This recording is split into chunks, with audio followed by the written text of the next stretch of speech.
Coach Rob Beams. How we doing this happy Father's Day? How you doing? Hey, I am doing great, and happy Father's Day to you. And how are your kids doing, man? Dude, they're doing great. They're upstairs sleeping because it's Sunday at 7:30 in my area. So Are you guys going to spend the day in the pool and the trampoline and all the fun stuff you've got in your backyard? we're going to a place called Lake Las Vegas. I don't know if you saw what I posted on Instagram Yeah, last week. yeah, I did So see that. if you ever see the show Wipeout, Yes, it's literally like we jump on a Wipeout course. I did 30 minutes on it last time and I was like, I'm out. And it's a 45-minute session. that's all. And I tapped out and Isla Nice. kept going because she's crazy. But with me being my size, those floating obstacles, they don't work as well with me on them. Yeah, but are you able to jump on them and send your kids to the stratosphere? Not really, because Okay. but it's funny, they have these like poles, and Yeah. all the kids run and they'll lean on them. I went and leaned on it, that thing folded and I rolled into the lake. I'm like, oh man, kids are all laughing No. at me. And then I go to hang on stuff and I climb up the inflated slide and I jump on it. The damn thing nearly tips over. And I have a good time with it though. I really enjoy it. But yeah, I definitely felt like one of those guys in Wipeout.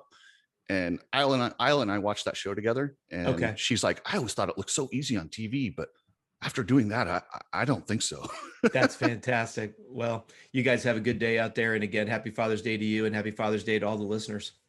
Exactly. Dude, how about that racing yesterday? My goodness. It seems to keep getting better and better every week. And I know that sounds a little corny, but Jiminy Christmas. I was blown away from gate drop of one. In fact, I was blown away even in practice. I loved it. I think it was one of the best I know it's kind of cliched in our term, but a lot of bar to bar action for the entire moto, both motos, deep all the way back to 15th in both classes. We're still banging bars and times were fast.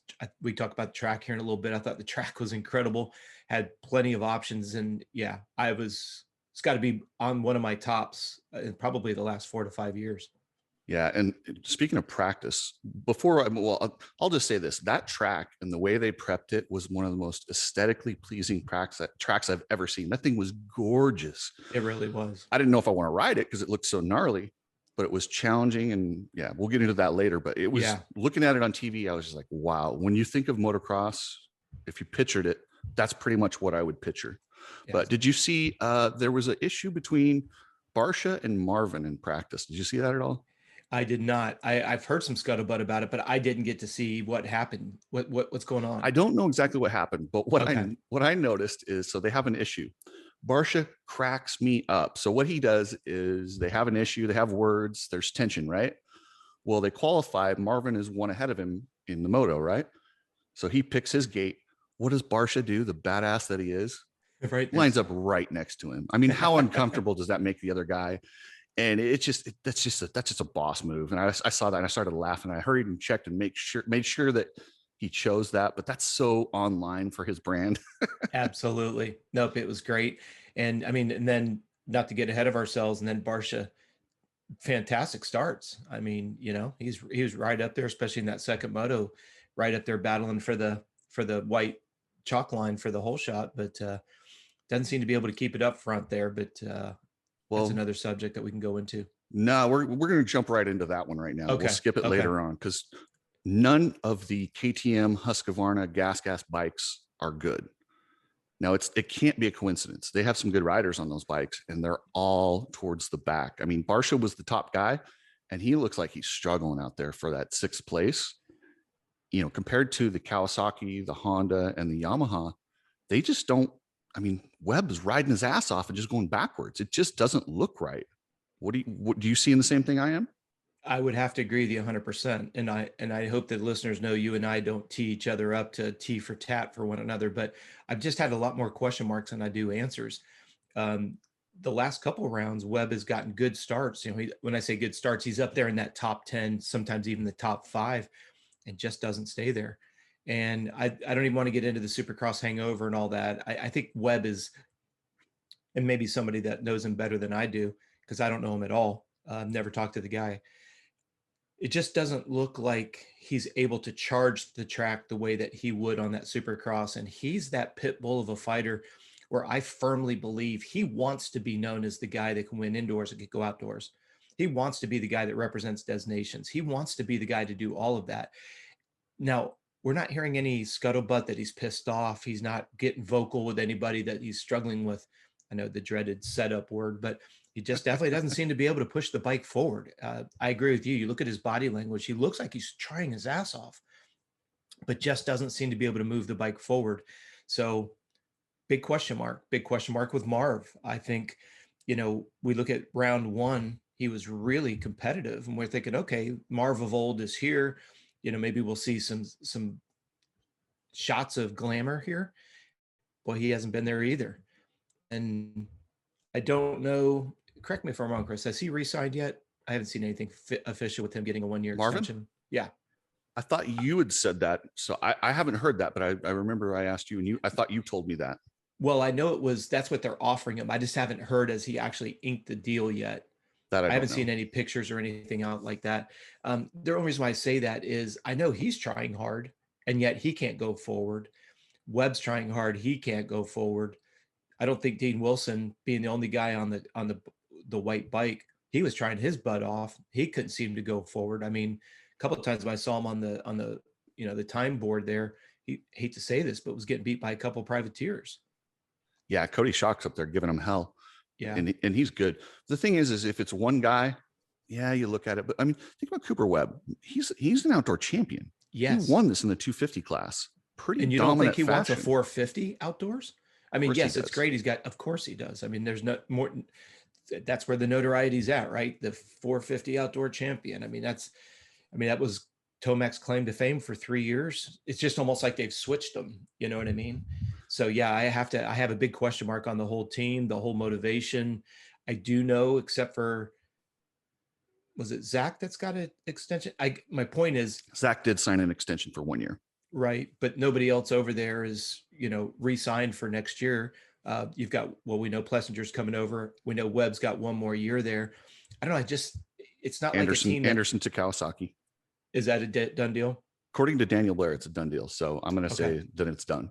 If Daniel said it, I trust it for sure. Agreed. So if you look at that, it's not a Husky KTM. It's not a team that's in transition where it's like, okay, we're just going to kind of ride out the summer. Everybody's going to put in their time and just walk away.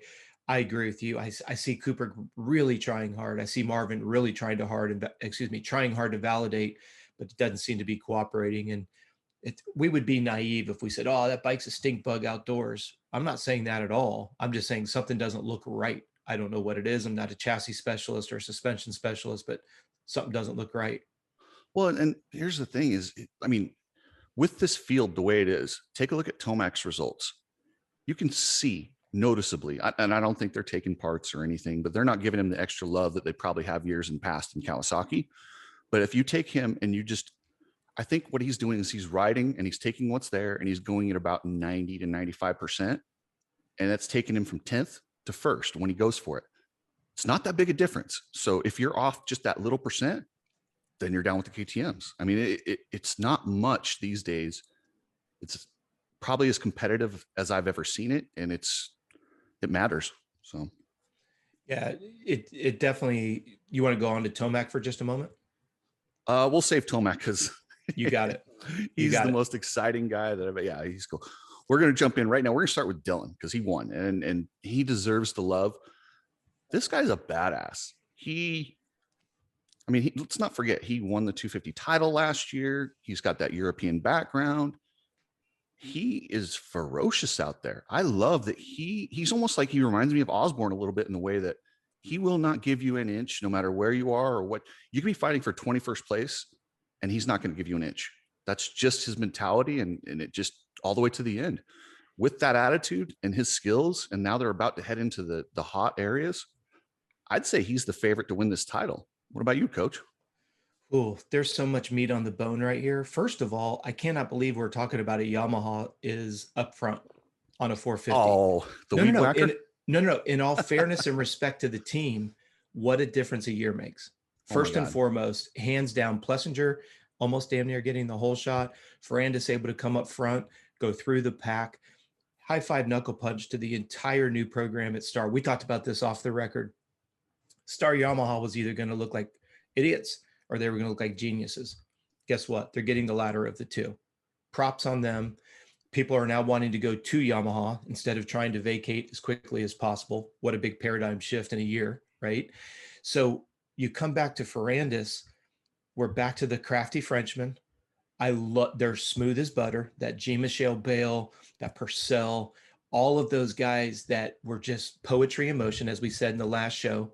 The guys that always look like they're barely going fast, and yet we get the ticker, and they're the fastest guys on the track.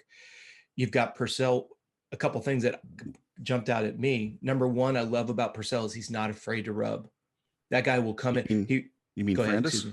I'm so sorry. Sorry, I was like, I thought, because yeah, well, Ferrandis is not like the typical Frenchman. Yes, he can do those things, but he's almost a mix of like a pit bull style and that French style. Absolutely.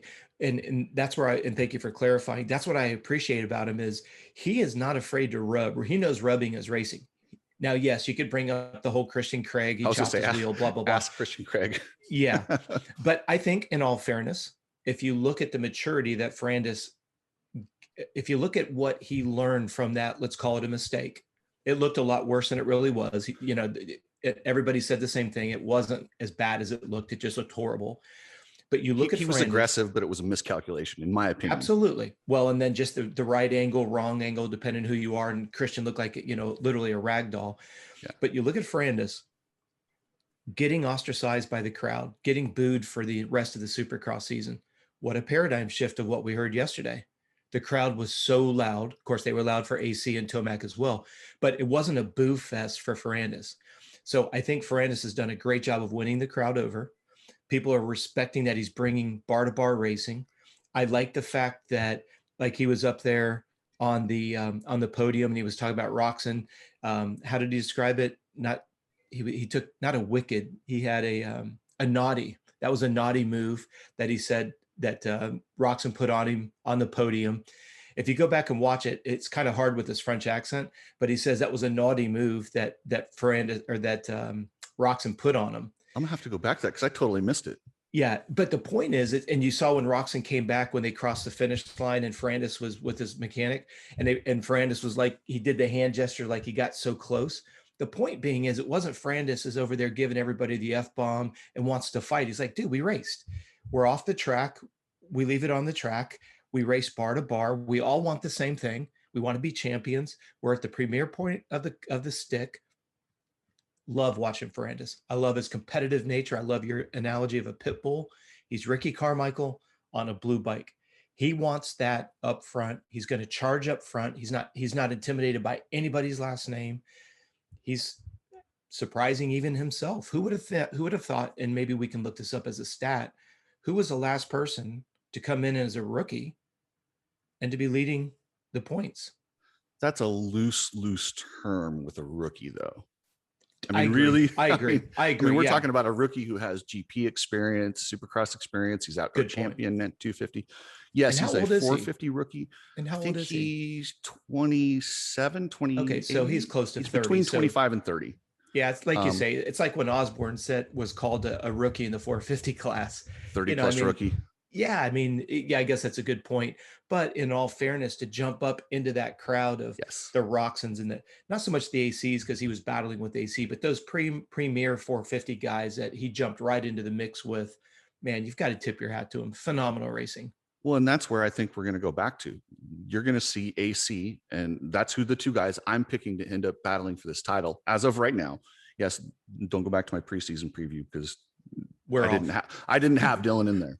I had AC in there, but I still think AC is going to be in there. And I know that he's had this issue of going backwards, but I think when you get to the tracks that don't have the chop, or I don't know if that's the new prep this year because it has created some really good racing, but he's getting arm pump. You know, the track at Paula and, you know, these tracks like that have this high speed in Colorado and High Point, they'll have that similar, and they get the square edgers that are about 3 inches tall. They create arm pump in your high speed and you grip the bike, and he's taller. And I know I'm tall. You get arm pump worse than a short guy does because it's just leverage. I mean, that's just all there is leverage. If you're a little bit out of position, especially the way Adam rides the bike and he's all over it, of course he's going to get arm pump. But I think that's going to go away when you get to a Red Bud, a Southwick, and these different places. And I think he's going to be right there. And if you go fast like that at the beginning of the moto, you're going to put yourself in a position to get some wins. Yeah, so I look for those two to battle to the end. And AC never quits. Ferrandis never quits. They know each other well. And I guarantee you, if one sees the other one up there, they know, like, that's my guy. They've created a really good rivalry. I think it's a good rivalry. I don't want to say it's a friendly rivalry, because I don't think any of us want to see two guys that just want to be friends up there and go race. It's like respectful. Exactly. I think back to like Jeremy McGrath and Emig. They had the utmost respect for one another. They'd race each other hard. They wouldn't chop each other's front wheel like a Matasevich Bradshaw type of Donnybrook. But I think that we are seeing the elevation of the entire 450 class. Hold on, did I just hear that right? What's that, brother? McGrath and Emig had a respectful rivalry. They hated each other. No, they hated each other, but they didn't do the Matasevich Bradshaw. Let me just knock you down in every corner. They would rub. Sometimes they would go down, of course, but it wasn't that. Well, but if you ask McGrath, he's like, dude, there's nobody who cross jumped, brake checked, was dirtier than Emig.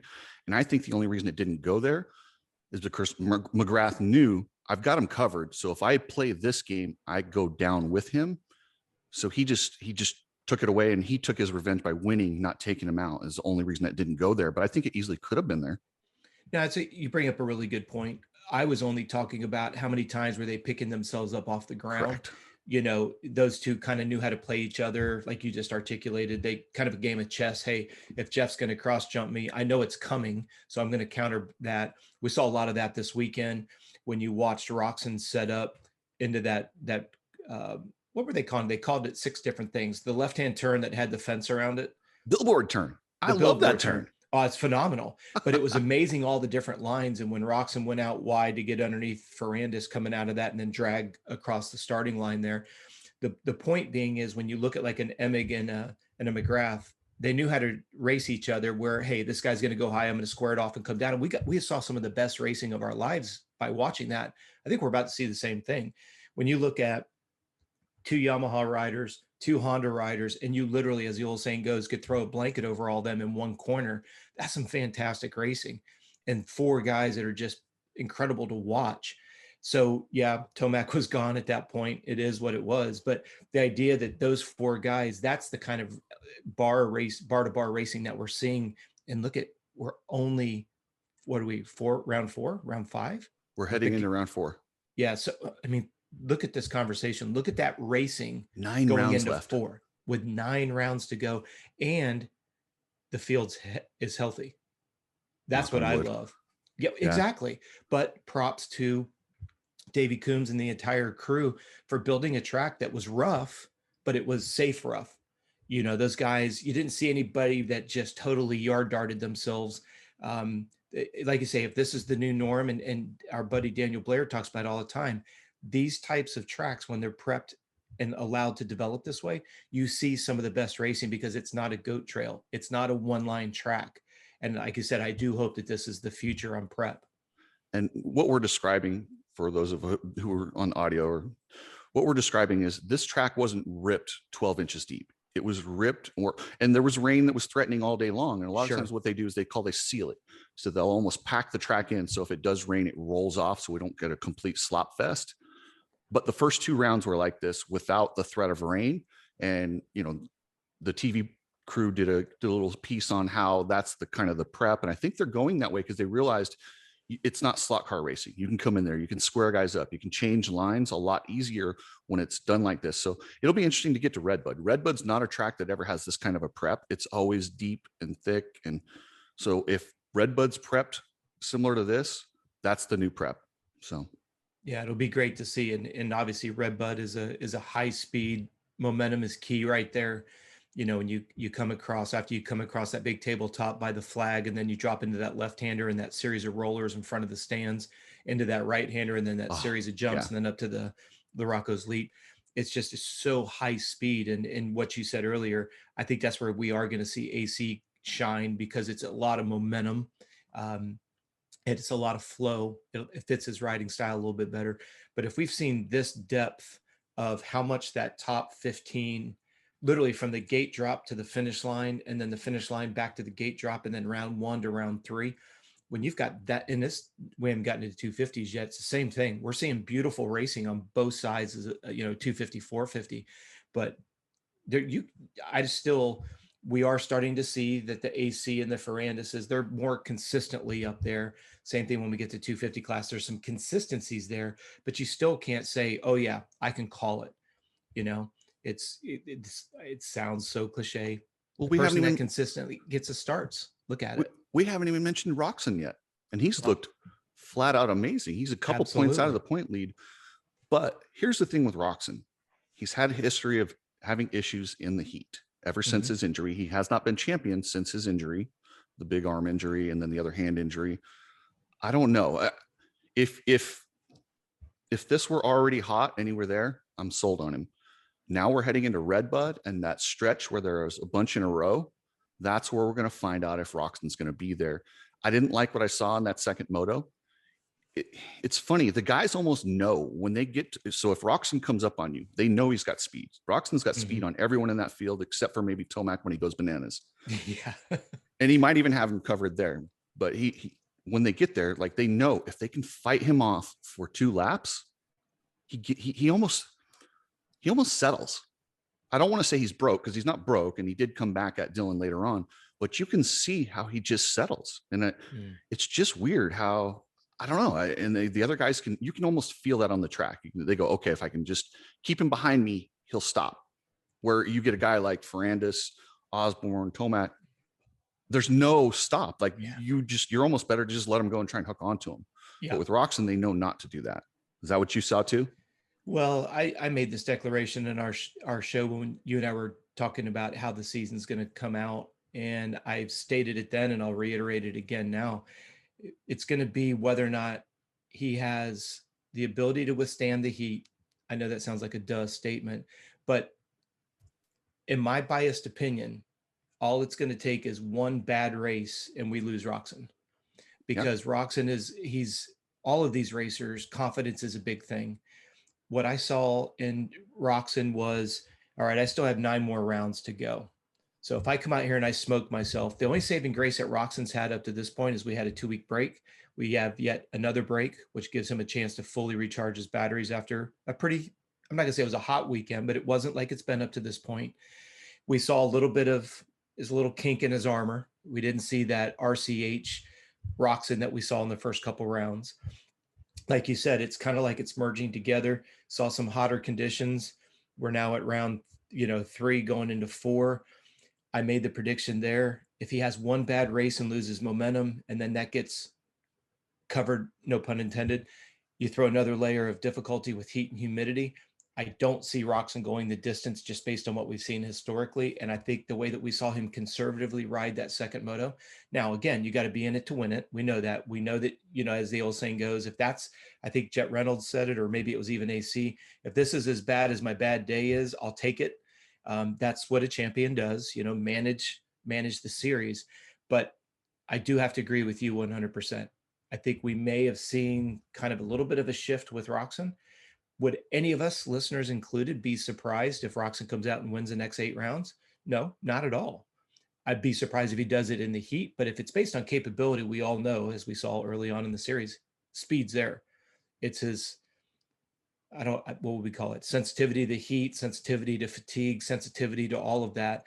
The one thing that I do miss is I miss Ken Roczen that came over from Germany, and he had a lot more bravado. I know he's older, he's got a family now, and that, matures all of us, but I just miss that Kenny and I don't want the listeners to think I'm being insensitive. We know he's been through hell and back with his arm injuries and his illness and all that. I'm not. I just miss the Kenny that I feel like when Kenny is giving an interview, he's very cautious. I just don't like his personality compared to him when he first came over, where he was like, I just want to race my dirt bike. I want to go fast. I want to be a champion. And I miss that. He's more polished. More polished, but I think he's a little softer. Yes. You know what I mean? And I don't want the listeners to think I'm being derogatory of him. I think he's a great guy. I just miss that. I guess maybe that's the buzzword of our show today, is I miss that pit bull that we saw when he first came over. The pit bull that we're seeing in Jet and Hunter is what I miss in Roczen. But I do think it's interesting. Roczen has brought back that European, let's stand up longer and longer in the corners.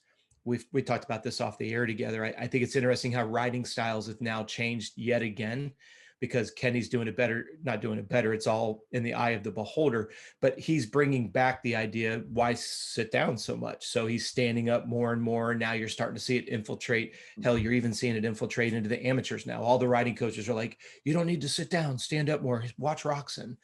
But we saw Purcell do it, and we saw G. Michelle Bell do it, and those guys. So you're saying sit on the back seat of a 450 wasn't the actual technique that we should be using because it worked for 1 year? I'm just saying. Saying. I'm referring to Zach Osborne, sit on the back. And while that works for Osborne, not everybody is Osborne. Osborne's tough, gnarly, his cardio's through the roof. The average guy tries that, he's going to wind up on his head. And that's exactly. more often than not, that's what happens to Osborne too. So yeah, well, but it's just, I love the fact that Roczen he's his own unique character. It's interesting how he's not afraid to try different things. And that's all I'm trying to say with Roczen. I think it'll be a difficult summer for him. At the end of this, we could be looking back at the show and go, Rob, you're an idiot. But just based on what I've seen historically, hot, humid conditions, I saw a little bit of I'm not going to use the word weak, but I saw a little bit of a glitch in the armor in that second moto. And hopefully he can turn it around. I mean, again, we have a week off. And correct me, Chris, when we resume at Redbud, it's 3 consecutive back-to-back weekends? I'd have to double check, but either Redbud or the one after Redbud, we go on a stretch where there's 3 in a row. That's where obviously, and the listeners would go, duh, Rob. But that's where I think we'll see it's either he's still in it or he's back into that 10th, 11th place. And then I'll just make a prediction. I have absolutely no grounds for it. If he's back in 10th, he doesn't finish the series, which is what I predicted at the beginning of the season. I don't think he'll finish outdoors. Yeah. Now, if we're at Washougal and he's still in this thing, these guys are in trouble. Mm-hmm. That's right after that. That's kind of when we start to get back. It starts to cool off again. We come back to the West and this year's going to be different. We're going to finish up at Paula and Hangtown. So if he can stay within a moto within then, it's going to be a different story. And speaking of, these past champions, Tomac. I love this guy, Rob. I love this guy. This guy is awesome. And it was funny because, our boy Hopper and everybody jumping on, like, is he done? People are talking about if Yamaha's ripping up the contract. I'm like, no, guys, like, just look at history. I've been covering this guy for a while and I've been critiquing him. I wrote an article how I thought he suffered from the yips, the baseball yips where you throw the ball. I thought it was the yips. I don't even know what it is anymore. I don't know if it's mental, physical. I don't know, but I love it. The one thing about Tomac, he's unlike any rider I've ever seen in my life. He loses his speed. James Stewart would make mistakes and go crash, and Ricky, same thing. Nobody ever forgot how to ride like Tomac does, and then comes back. And it was just weird. And I think this whole season, if you go back to our preview show, I said, I think he's going to ride around, play it safe. And when it's there, he'll take it. And when it's not, he won't. And the second moto, when he got up there and he clearly, whatever the beef is between him and Adam, it's true. I mean, remember what he did to him at Paula last year, and he saw him and I was like, oh, he's going for it. All of a sudden he decided to jump out of that 90% safety zone and go like he can. And he smashed him. Is it the bike? No, but I also, and there was a lot of controversy about factory parts that Hopper brought up, which is a very valid point because it's happened many times in history where a team has shifted their primary focus to one rider or one rider who's not leaving the team and giving them a little bit better parts. Very valid argument. I don't think that's happening. And I don't think the guys at Kawasaki would pull specific parts, but I can promise you if Tomac didn't like the bike after Colorado, they weren't going to do extra testing with it. And that'd be the difference. Again, you bring up about 25 good subjects. I think pardon me. We could have just a Tomac only podcast. That's how great he is. When he's gone, we're going to miss him a lot. I hope he never retires. This is amazing. Well, in what everybody wanted to see, we saw, whether it's because he flipped a switch and decided he wanted to race, whether it's because he saw AC up there. He definitely gelled with the track.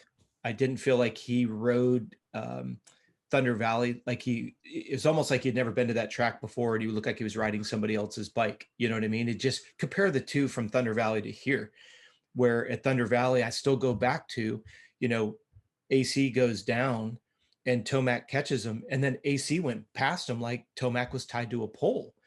You know, it's like, that's just not Tomac. Is that underpowered Cowie? Is that he doesn't give two shits? I don't know. We're not in his head. We're not on his throttle hand. I don't know. We can't see the motor telemetry. All I know is that AC went down in that little right-hander when he pushed the front end. Tomac went around him, and then AC went past him instantly. Well, that raises a big flag. To Hopper's point, it looks like maybe Tomac's bike isn't as fast. I have to agree if you look at just because Tomac does not like to get passed, much less by somebody in his same rig. And AC went right past him. So I do think that when Hopper makes that comment, you do have to ask the question, what would cause such a big difference? Now, again, if we could look at the telemetry and Tomac's at 3/4 of a throttle and AC's wide ass open, okay, then you've answered my question. How did AC go by him?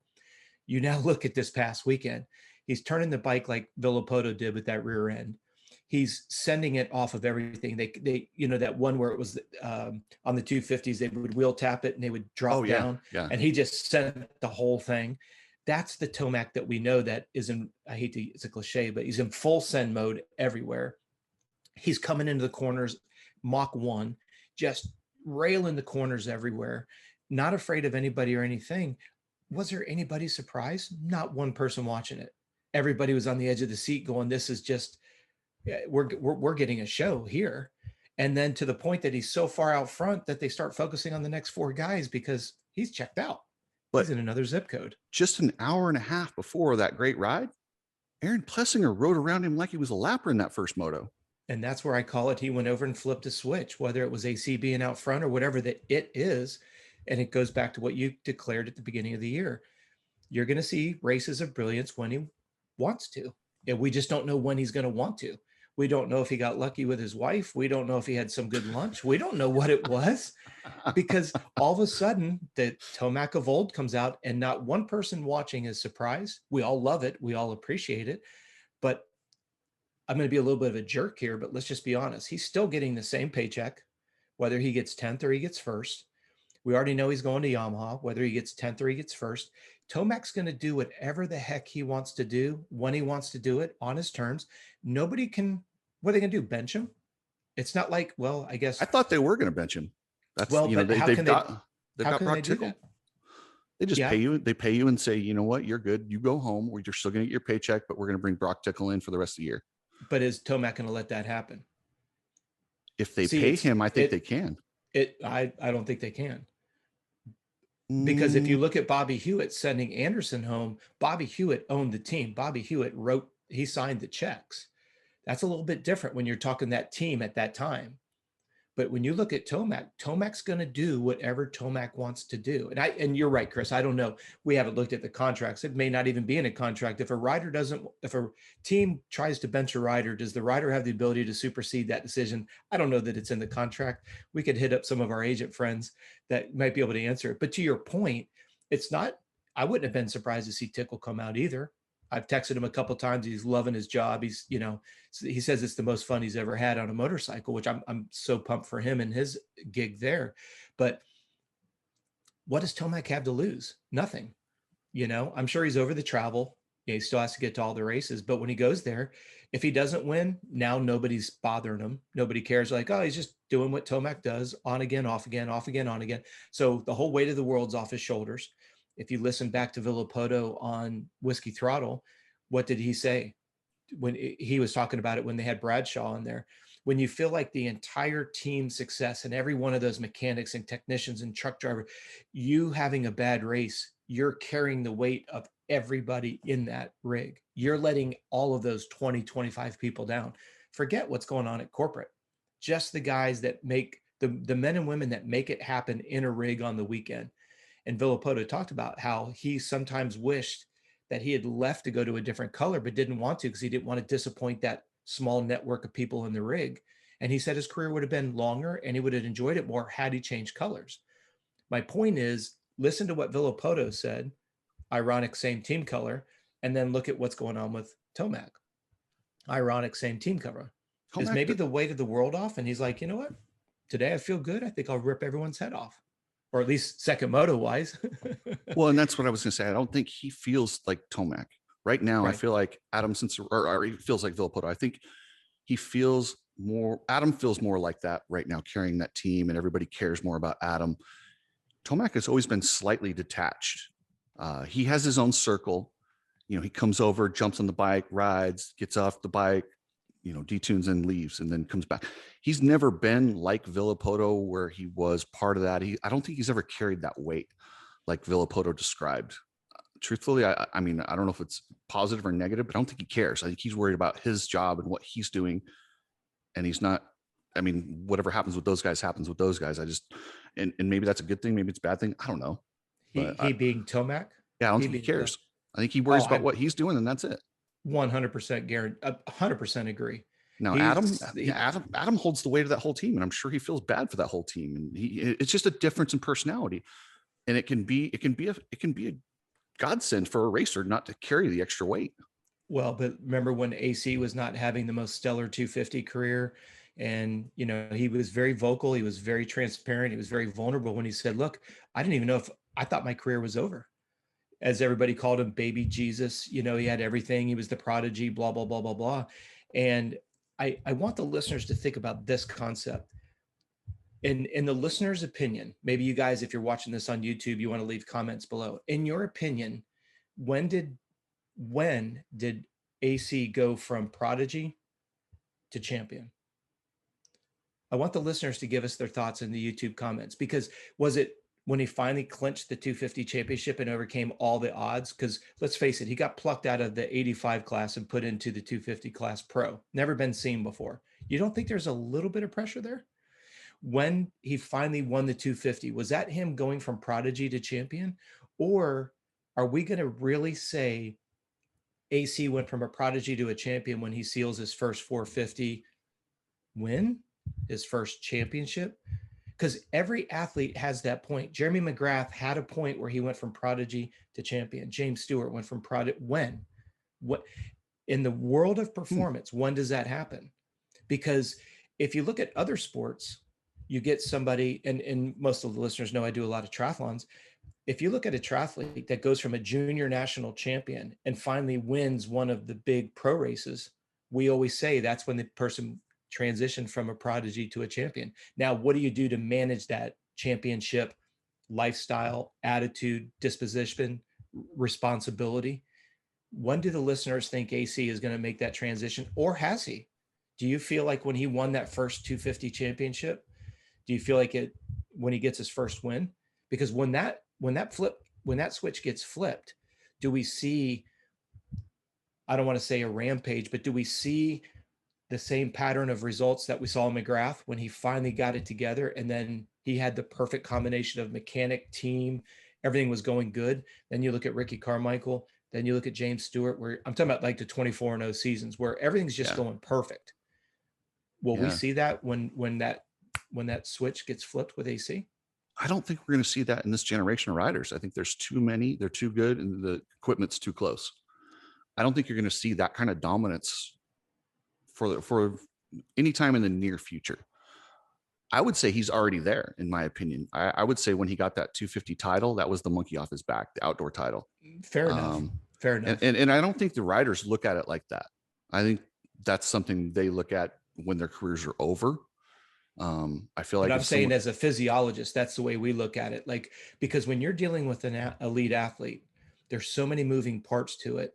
And when you can finally get somebody's confidence, and GL did a great job of it over this weekend when he was talking about Jalek Swoll, and the fact that Jalek in that second moto knew he belonged up there. GL stated that a couple times.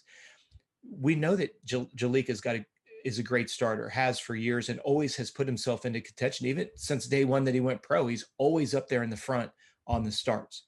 But when you're looking at it from a physiology standpoint, think about it, Chris. Let's say that you are AC's trainer. You are Nick Way. You're doing everything. You're helping him with the off the bike. You're helping him with the mental. You're helping him with the nutrition, all that goes with it. At what point does everything click and you go, okay, now we're ready to get into that environment where we're reaching our potential? i.e. Are a you talking jet. about when someone realizes their potential? Yes, sir. Like, so Yes. you have the potential. What point do you realize it? That's right. Because Okay. at that point, the athlete realizes Swoll may have had that weekend where he goes, all right, I've gone from, and use the words very loosely, And what's the prodded. cap? Is that what you're thinking? Nope. Like, what's Just the the cap? idea is now they finally see, we saw this with Mosum a couple seasons ago, where he went from being in that eighth, ninth, and all of a sudden he got a couple top threes, and all of a sudden you could see his disposition. Like, I Oh, yeah. belong here. He races it. Where I hate to say it, I thought Colt Nichols would be doing a better job in 250s outdoors. He got a good start, went backwards. That surprises me. Now that's where you start seeing the psychology go the other way. Jalik, we saw it go the other way. My point staying on 450s is, when does, because AC managed his race the way we feel he should. I loved what he said. He was very authentic. He's like, hey, Kenny and Ferrandis, those guys were on rails. I had nothing for them, but that was the best that I could lay down today. And if that gives me second place, that's a damn good place to finish at the end of the day. If that's where you felt comfortable, you're one, well, you're one, and he lost it by 1 point. It wasn't like he lost it by, 4 or 5. And if Yeah. that's where I'm comfortable on a track that was that rough, is this the paradigm shift that AC goes, okay, I figured it out. Win one third, win one second, win one third, end of the season, I'm points champion. Ferrandis has figured it out. Yeah.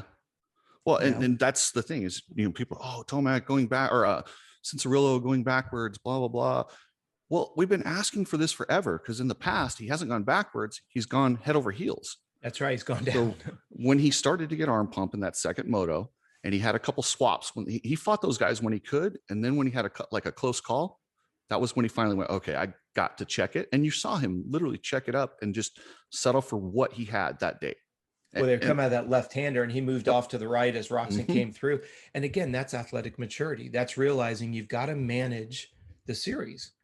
And if that's that mental epiphany where AC goes, okay, like you said, it's better to stay up and finish. And look, he missed it by 1 point. Had he not gotten past on the last 3 laps, he would have won the race. So Yeah. we'd be having a different conversation, but that's why we're armchair quarterbacks on a Sunday morning. Just on a Our side job's note, easy. before we get into the 250s, last thing, how exciting was that last corner in the first moto with Cianciarulo? Oh, goodness sakes. Poor Lapper just catches a rut, eats shit. It just about becomes, the guy everybody's crucifying because he just cost. Luckily, Adam, I don't know how he kept his hand on the clutch as he went I over don't the either. bars. Yeah. Oh, that was definitely kept it exciting. Well, and the thing that scared me is the way that he hit it. It landed on the right side of the bike. I'm like, can you imagine if it mangled the front brake and the front disc brake wouldn't roll and he couldn't push it across the finish line because he's going uphill. It's the last turn. He's already exhausted, and the front wheel's locked up because the caliper's locked up because it went down on the right side. Just something stupid. And I'm like, can you imagine he loses by 1 wheel length to the finish line because he couldn't, doing the old Ryan Hughes, pushing it up the hill and couldn't get it there. I was like, but yeah, the whole scenario, poor guy, didn't do anything wrong. The lapped rider didn't do anything wrong. He was just on the main line, low sided it. AC can't see him, comes in. It was a perfect storm, but thank goodness he got across that finish line. Well, could you imagine if he had let up a little bit more and those guys were closer? Oh, that's a cautionary tale to keep your gap. Absolutely. Yep. Pin it to the finish line, man. Always. Oh, and okay. So the 250s, I don't want to beat a dead horse as far as the great racing, but I don't know if it's the bikes, the tracks, or anything, but whatever reason, we have better side-by-side racing this year than I've ever seen. And in the 250 class, a lot of people were like, okay, it's going to be, Justin Cooper and Jet Lawrence show. Nobody else can win. And what do we see right off the bat? Husqvarna's 1-2. RJ Hampshire, dude, he's fun to watch. He is a blast. Scary. That sucked that his chain broke, but Jalik Swoll, I mean, even a second place in that first moto, I was just like blown away that he was able to do that. Because I mean, outdoors, it's not like just in a supercross. He got second at a supercross. Outdoors, you have everybody. It's tough. I mean, a top 10 is really hard. To win one of these is damn near, superhuman. For him to get that first moto and knowing, the history with his dad being incarcerated, and, he came out of amateurs, and there was a lot of heat on him. He sucked at first. He was not good. Did he DNQ his first supercross, or it didn't go well, but I'm glad they've stuck with him. And that's something we've preached. And poor Jarrett Fry is going to be on the other side of this, but they stick with these guys and let them come around and look at this guy. He's going to be a solid pro. Well, I don't want to take the conversation a different direction, but I think it deserves it. That's why I put it on your post on Instagram. If people knew how invested Bobby Hewitt was in Jalek Swoll, it's the same investment that Bobby Hewitt had in Jason Anderson. And if you don't think that that gentleman has the ability to pick talent, then you've got your head in the sand, because Bobby Hewitt can pick, whether it was when he had Ian Treadle and Jason Anderson on his Suzuki amateur program, then when he took that to a Husqvarna pro program, he brought Anderson with him. You know, you look at, he brought Jalek Swoll up. Let's face it, Jalek was good as an amateur, but I don't care how good you are as an amateur, very few people can make that gap between top amateur and come out and stamp outdoors, supercross outdoors, whatever it may be. It's a steep learning curve. And as you said, props to Scuba Steve, Hewitt at the time, who owned it. Hey, we're in this for the long haul. We're not going to clip you. We know it's tough. You're going to tracks you've never raced before at this level. I don't know if the listeners recognize this or not, but you and I could go ride amateur day. It's still not the same track that these guys raced, you know? So when people are like, oh, well, you know, Jalek did go to Redbud before as an amateur. Well, yeah, but it's not the same track that we rode as an amateur. I could promise you that.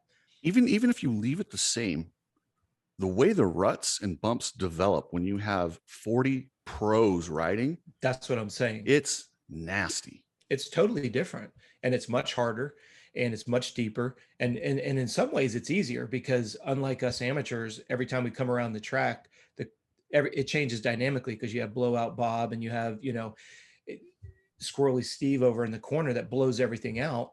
So you get the pros, they set it up. It doesn't deviate too much, but it, like you say, it's very gnarly, but the predictability is there. But you go back to Jalek, you go back to Husky staying true to him. Going back to what you said, the thing that I pointed out to Michaela that I liked was we had two Huskies competitive. Obviously, the Yamahas we know are there. We have two Hondas that are competitive. Even Volan on the KTM, it was competitive. And I want to give all of those manufacturers credit, because last year, you look at Ferrandis, poor Jeremy Martin's trying to ride the wheels off of a Geico Honda that's clearly underpowered. He had to be as creative, carry as much momentum as he could everywhere and anywhere. Now you look at that gate drop, that was a tough track. It was a long uphill. You put all those together, I feel like we have four different colors of bikes that are all comparable on power. You have all the riders are on their A game. Everybody seems to be healthy.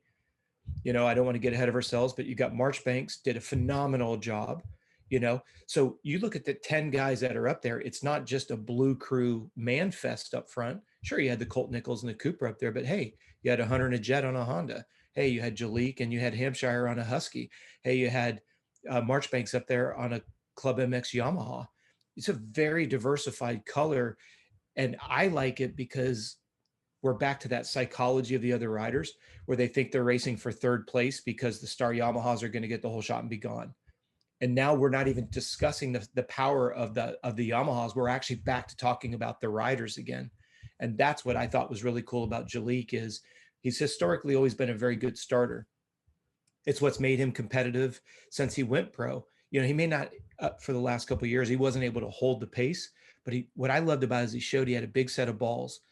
He's on a pro gate with 39 other dudes, and he knows he's a good starter, and he puts it up there. And then he learned the craft. He's under the tutelage of Tim Ferry. So he's got a great, I think he's still with Timmy, or a little, I know he used him as a riding coach early on. I don't know if he still is. My point being is there's a lot of knowledge in Tim Ferry. There's a lot of knowledge underneath that Husqvarna umbrella, whether at the time be Bobby Hewitt or whatever, now all the way up to Scuba Steve that's managing the team. You know, it's going to be interesting, especially with I heard Scuba's leaving. So I don't know what's going to happen over there. Yeah. Well, and for me to see it happen on Father's Day weekend, true, knowing his dad is incarcerated, you know, he's paying his debt to society. He made some bad decisions, but man, but he's done so much to, like, everything he's done has been to put Jalek where he was. It's probably, like, I'm sure that was a good day, and I'm sure it's going to be inspiring when he does get out. And I don't know. I was stoked for him to know, because, you know, everybody that rides dirt bikes has a bond with their father. Yeah, good, bad, and different. You go through a lot of shit. This is a sport where you really need that. And it was just, for me, it was touching to see that happen and know that he still made it, even though those things happened with his dad, because that easily could have wrecked him. I mean, a lot less has wrecked other people. And I was just, it was inspiring. Well, but that's where I think people have to, maybe that's not the right way to say it. I just hope people will give Bobby Hewitt the credit, because for all intents and purposes, Bobby Hewitt became the dad that Jalek didn't have. It's I would just as agree. plain as simple as I can say it. And that's how Bobby Hewitt is. He doesn't, yes, he owns a couple very large granite import companies. But you have to realize it's kind of like Bobby Reagan over at Star. They don't have to put their money in our sport. They choose to. And they run their businesses like a business first, instead of like unfortunately, some of the businesses that have been created in the moto are not really based on the foundation of business. Businesses have to be profitable. Businesses have to produce results. Bobby Hewitt goes out of his way to teach people how to get the most out of themselves. He'll give you all the resources, but he's also not going to he's not going to sugarcoat or pussyfoot around the truth. Sending Anderson home was a statement, and Anderson to this day still gives him credit for, I had to get my stuff together. Bobby may like you as a person, but he's going to hold you accountable. And that accountability is something that you and I have preached about on our show together, what we've talked about off the record. That's what the sport needs all the way around. And Bobby Hewitt is a guy that makes that happen. He does it very diplomatically. He does it and I don't want people to get the wrong impression.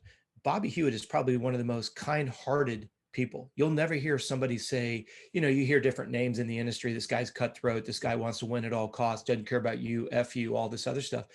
That's not Bobby Hewitt. He'll hold you accountable, but he's also very sympathetic. He's very empathetic. And I think that Jalek is, like you said, I'm sure his dad that's incarcerated knows his son just won his first national. But as I put on your Instagram comment, I hope Bobby Hewitt gives himself credit for what he's done, because he's the cornerstone to Jalek's success, hands down, financially, ethically, morally, impression, the whole 9 yards. Back to Bobby Hewitt. I cannot believe he didn't get whatever he was trying to get that Honda team going this year. We need him in the sport. Please. The two best team managers that I've probably ever talked to are him and Tony Alessi. And they're completely different in the way they do things. It's both really, really good. But the one thing they have in common is they're doing it for the best interests of their riders and the team. And they want to get better. Yes, they'll hold you accountable, but they're also fair. I can't be said any better than that. And then RJ Hampshire, that chain, dang man, what does this poor kid got to do? Yeah, he's fun to watch. He's extremely fast. He's a great speaker on the podium. We need to see more of him up there. I am interested, though. You notice in the second, he kind of started and finished in the same place. That kind of surprised me in the second moto. And the only reason why I bring it up in the context of our show today is I hate to see when there's a mechanical, because it's almost like the rider, you can see there's a little bit of trepidation. And I'm not saying that that's what it was. I don't have RJ on my phone or anything else, but when you look at that first moto, the fact that he caught Jalek and went around, he was just riding so aggressive. And in that second moto, it's like right where he started, he's like, all right, I'm just going to kind of see what I can do here. Again, no disrespect. He was hauling the mail, but it just didn't seem like he had that same spark. And I just can't help but wonder, we've all had that where the bikes let go at the wrong time, and it really puts that shadow of doubt. If he can shake that, if that's indeed the case, that's just my 2 cents worth.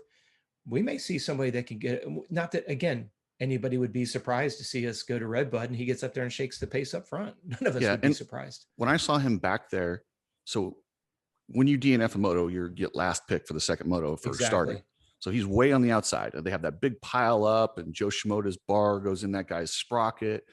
I wonder if something hit him. He'd been to brake lever. There's probably an explanation for that, because I've never seen RJ. RJ's just not a guy that has settled or cruised around in a position. Good point. I didn't get I haven't talked to anyone close to him, but I would think something like that probably had to happen.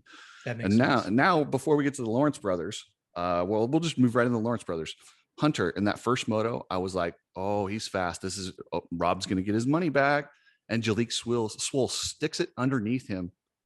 And I think he was surprised. It really messed him up, and he went off the track. And man, Hunter had a bad day. So I think you should just pay Johnny right now, man. No way.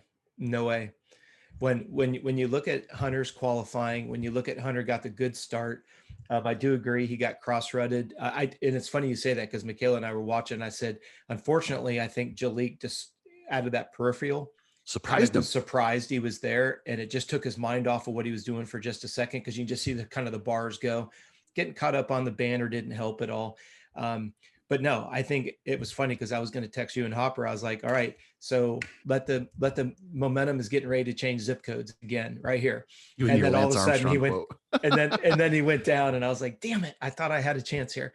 And then he gets back up, charged as hard as he did. And then second moto has a crappy start, goes down, and he charges all the way. Where did he end up? I think he got inside the top 10 or maybe 11th in the second moto. So my point is to Hopper is we get a good start like we did. You're done. You're paying me $100, dude. Hunter is the man. He just has to shake off all the bad karma, and he needs to. No, I'm just being sarcastic. Yeah, Jet's going to definitely run this one into the. And it goes back to what we were saying earlier. Jet has had that epiphany where he's gone from prodigy to champion, and we saw it with Supercross. You started seeing it to shift. Again, I don't want to beat a dead horse, but you and I off the record have talked to enough people. The biggest concern of everybody had was bridging the horsepower game to Yamaha. Well, they've clearly done that. So now what does that do to the disposition of both Jet and Hunter? They're like, all right, I at least am bringing a comparable piece of equipment. I'm not getting out drag race down the front straightaway. I mean, last year, how many motos did we see? The first three bikes into the first turn were Craig, Cooper, and Ferrandis. Every single 250 race, and I'm saying that exaggerating, it seemed like every time in the first turn, it was always the blue crew, always the blue crew. And they didn't see that this year so far. Yeah, but a lot of that has to do with track prep too. When they don't rip it as deep, power's not an issue. Absolutely. And this track was not a power track. And I think that's why it created a lot of that good racing with different bikes other than the Yamahas, especially in that first moto when it started raining. So now you've got this throttle control, slick, power matters, but not as much. It really negated that. And when we get to Redbud and some of these other tracks, Southwick, you're going to see the power issue become a thing again. But for now, no. Yeah, it's going to be. I have to concur and concede that Johnny's going to get the $100. But I want to give Hunter props because yesterday he looked like he was of his old.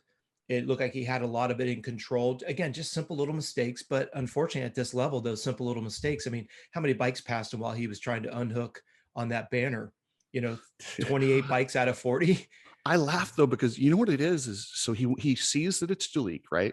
Here's a guy who he hasn't had to deal with, and he guys in your head. You go, okay, well, this guy's going to fade back, so I got to go. Yeah. So he jumps in, he gets this guy, and I guarantee you, when he's caught out of the corner of his eye, and it was Jalik, it messes with your head, and it's that little tiny, and it's really quick, but that split second where you go, who was that? And that's the mistake. I've been there. I've done that. When a guy that's not supposed to beats you, or sticks it in. It's weird how it messes with your brain, and the first thing you start, well, is something wrong with me? If Jalik's passing me, do I suck? Meanwhile, Jalik's just hauling ass. Take it a step further because it was opening lap. And imagine that you came out of that corner and you thought you did the perfect send coming down that hill. And then somebody's able to bridge you, like you're saying, you're like, how you have that section on the track where you're just like, oh, that was butter. That was beautiful. And you go to set up, and all of a sudden you thought you just put 8 bike links on everybody, and a dude shows up on your inside. To your point, all of a sudden you go and you send it, and you're like, oh, sweet. And you're not anticipating that anybody could have matched you. And then you see that little white color out of the peripheral of your vision, and you're just coming into a rut, and you get this little information. You nailed the downhill, you're hauling the mail, you're trying to drop into that huge deep rut, you get a peripheral interruption. It's a perfect storm, and he goes left in a right-hand turn. But if you know a guy is coming up on you, and you can't even mark him. If Tomac's behind you and you nail it perfect and you see a green fender, it probably doesn't surprise you. True. When Jalik Swoll's behind you, you go, oh my God. Like it was different. It was just a different level. You questioned yourself for sure. Totally agree. But, and then let's see, the other guys I wanted to talk about. Forkner. Are you going to pass Jet? Are you going to stick to Lawrence Brothers? Are you going to? We'll go Jet. But we'll go Jet. His marketing was that not amazing what he did with the jersey? Brilliant. Absolutely brilliant. Loved it. Absolutely brilliant. And, when I could do an entire show on this whole subject, which just drives me nuts. All Jet's doing is being personable. He's still hauling the mail. He doesn't have to become a clam head. He doesn't have to have his game face on. I love it when they're following him with the camera coming up to the starting grid. He looks at the camera and laughs. He doesn't have the whole game face on Barney Badass. He just is like, hey, I'm me. I can go fast. I can turn it on. I always love it when he's on the starting gate and he does that. He does that. He yells in his helmet. That's when the switch got flipped, and that's when he goes into game mode. But the marketability of him laughing, the marketability of, I thought it was interesting. He doesn't have the most manly upper body, takes that shirt off and he's out there in front of everybody just posing with the girl with the signed jersey. Confidence. Yeah, but it just oozes into marketability, because why was Pastrana so successful? Because he'd laugh at himself. Why is AC so successful? He laughs at himself. Jet Reynolds laughs at himself. He barks on the podium to make fun of other people. He eats donuts to make fun of other people. It's just, I just hope that the young kids are paying attention to what's working. Jet Reynolds is making a lot of money, or Jet Lawrence, excuse me, is making a lot of money. Not only is he winning races, but it's the marketability behind it. Well, and I don't want these kids going out there. Don't try and be Jet. Do your own be thing. Yourself. Whoever Yes. you are, be Do confident in you. If you bark and do crazy things, then go bark and do crazy things. If you're reserved, go ahead and be reserved. But just be authentic. I agree with you. And I'm going to show my age here, but for the older listeners that are fans of ours, let's go back and look at the time when you had Ricky Johnson. Remember him doing the thinking man pose for Fox? Yep. Nobody could believe that he would do that. Oh, that was like huge. That created a big old stir. Naked man, how dare Naked he? Man. That's right. But look at the personality of RJ. Look at the personality of McGrath. Look at the personality of Jeff Ward. It's its own unique personality. But you and I tease about this all the time. Give me the 3 sponsors that Jeff had from day one to the very end. Sensalo, Kawasaki, and Oakley. There you go. It's the same 3. And there's not an adult listener that's a historian of the sport that wouldn't be able to tell you that Jeff was Oakley, Cianciarulo, and Cowie. So, and he was the last guy to wear an open face helmet. That's exactly it. But it was his personality against an RJ, against a McGrath, against a Jet Lawrence. So look at where we're at. It's the individual, it's the authenticity of it. It's social media is out there, whether we like it or not. Are you going to use it for good? You're going to use it for bad. You can go out there and create a persona about yourself, because where did he put that promotion? He didn't go and get it on NBC. He put it on social media. He put it on was it Instagram? I think he was on Instagram. That's his content. And that's in this day and age, you don't need to wait for NBC to come put a camera in your face. No. You do it yourself. Yeah. But think about the marketability of that. Hey, come to my booth and get a donut. First 100. Do you think he's getting 100 people there, or do you think he's getting 1,000 people there? It's just simple. Of course, it's brilliance. It's just simple. And it was funny too, because I text the agent Myrtle during the show. I go, dude, did you come up with this jersey? Because that is brilliant. And he I forget, he texted me like the laughing face. I might have had something to do with it. So, or one of his better ideas. But yeah, they're thinking outside the box, and that's what you need to do to grow the sport.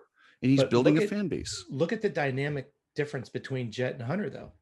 Hunter is very polished. I mean, remember that one, I think it was actually at the beginning of Supercross, where Hunter likes to have very, very like polo sport type of clothing, where Jet's really loose, and Hunter's all about his hair is perfectly got to be groomed and all this, and Jet's a little looser. Same family, by the way, incredible parents, incredible agent. But you look at the dynamic personalities within their own family. So when someone says, well, I can't be unique, what the hell are you talking about? These kids are completely unique in their own way in the same family with the same agent. So don't tell me it can't be done. You're just choosing to not do it when you give me that. But yeah, what a marketing genius. And I'm sure his bank account is showing that. Yeah. And team managers, please, please, please, please, please stop making your riders recite the sponsors on the podium. We know who your sponsors are. It's on their jersey. It's on their goggle. We've seen it all race. What I want to do is I want to hear what they have to say, not a sponsor blurb.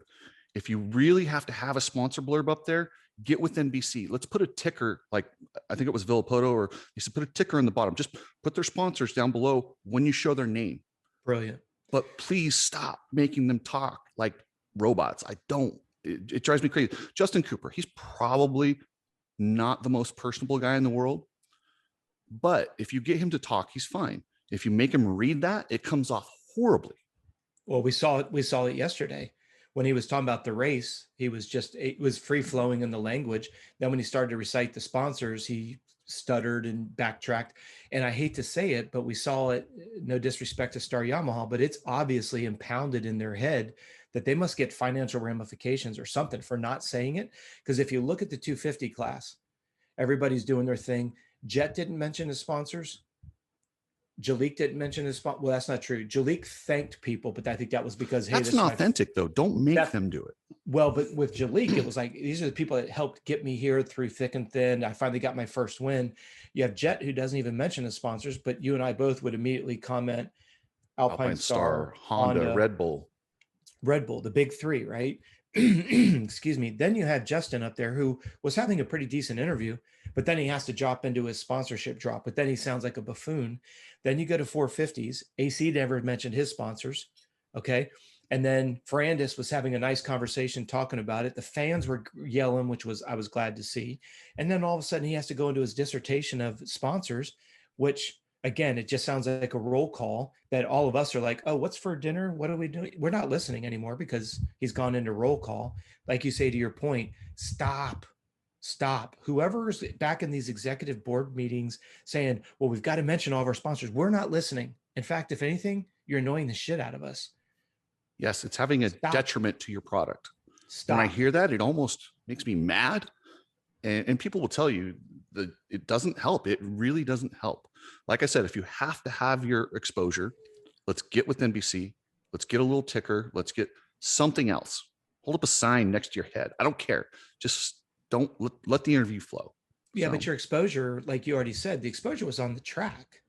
That's where your exposure came. We know you're running we know you're running 100% goggles. We know you're running Thor gear. We know you're running XXXXX. But let me ask you this. You know, it's funny is I actually had to think about that, what they were running on the Star team, because every time they do that, I either mentally check out or actually leave the room. Yeah, I agree.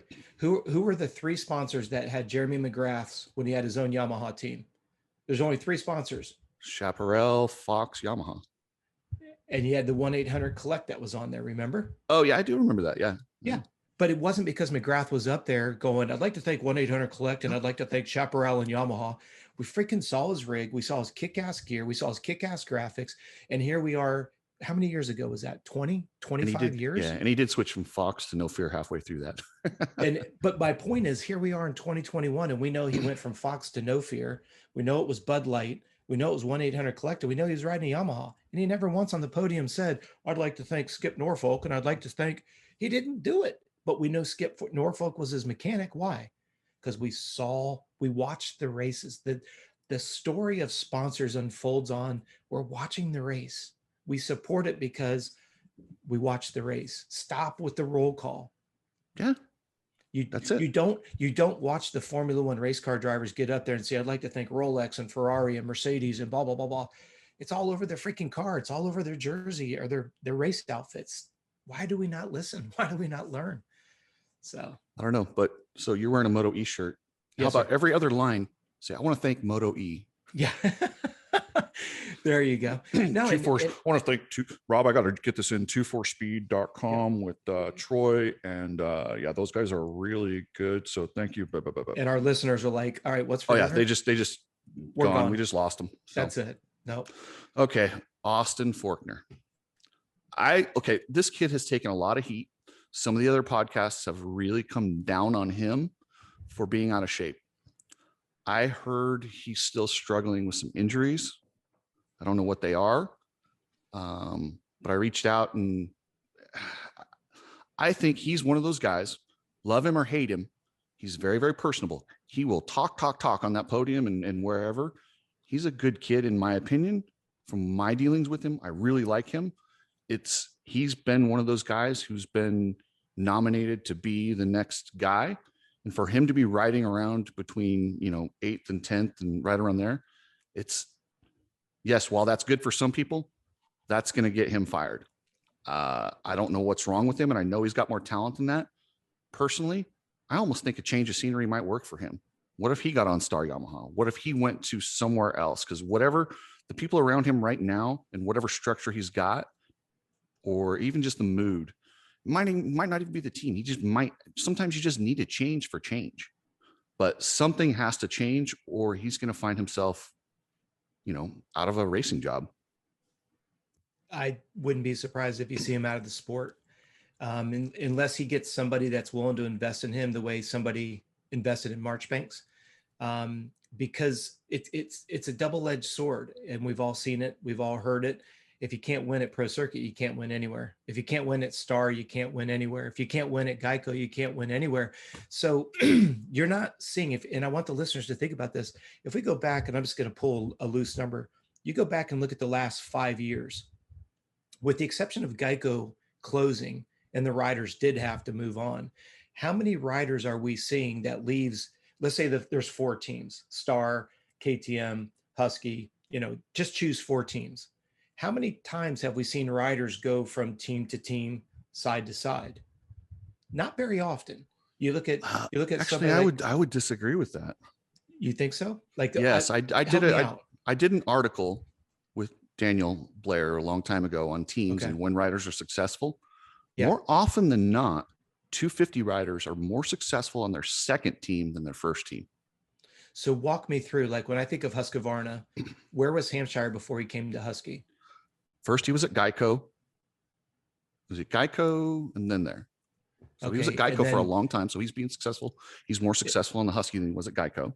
And we know Jalik came up through the amateur ranks on Husky, so he's there. Yeah. If we look at Honda, both of those guys on Honda signed with Honda from Europe.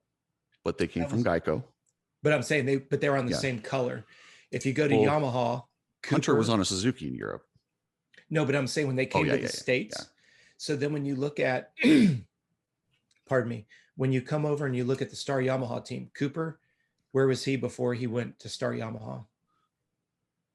He's one of the homegrown ones. Colt Nichols was not. Colt Nichols had to go on. He went the Arena Cross route, right? Arena Cross, and then he was on the Honda team based out of Oklahoma. God, I forget the name of it. And then he went to Cycle Trader Yamaha.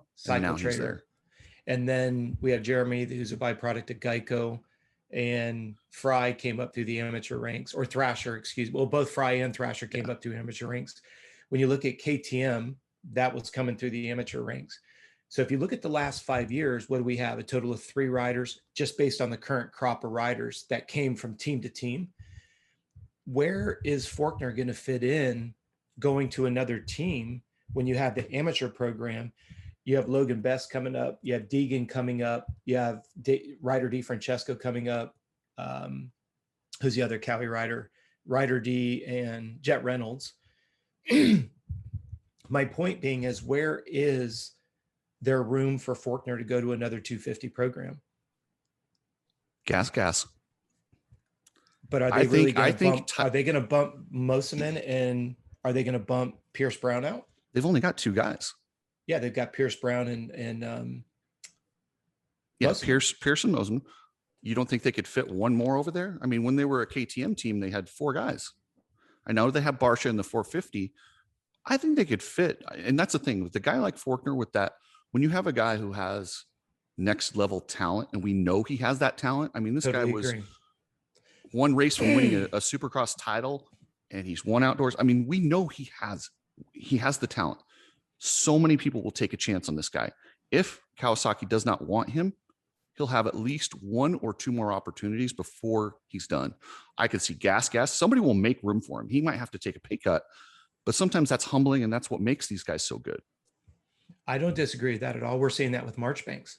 Marchbanks is making it work no matter what. I think you can give him a moped and he's going to go out there and be competitive. He's, and props to Brandon and the whole crew at Club MX. I mean, they've put a great program together. Marchbanks is delivering. I thought it was cool that GL mentioned there's probably some factory teams looking at Marchbanks. I could see him getting back into a rig next year. Whether or not he chooses to go there, he might be like, I'm totally comfortable. I was going to say it from my conversations with him. They're building that team. That team has a long-term goal. I love their plan. And they've got Marchbanks, and they're like, listen, we're not going to play games. Here it is. Here's what we can do. let's do our best. And I believe they plan on taking him all the way into the 450 class if It'd be everything works brilliant. out the way it's supposed to. So if somebody comes knocking, I don't know why. If I'm Yamaha, Star Yamaha or somebody, I go over them and just say, hey guys, how about we just run a Star logo and have a co-op and just keep him where he's at? We'll just give you some parts. It wouldn't be the first time we've seen it, and I think it'd be successful. You know, they've got Phil Nicoletti over there who brings a lot of expertise to that program. You've got, you know, Marchbanks who's got a lot to prove. I just don't, I hate to say this, I don't see Forkner, like you say, there could be somebody that would offer him up with a satellite program, significant pay cut. But if you look at the tracker, and I'm going to sound like such a jerk for saying this, it's too late. You can't be at this point in your career and all of a sudden try to get yourself into shape and all of a sudden try to overcome these nagging injuries. It breaks my heart when I hear Jeremy, pardon me, I hear Jeremy Martin is trying to ride with a broken wrist that eats dirt and now breaks his fingers in his hand. What did we say in the last show? The second injury is usually a byproduct of not letting the first injury heal.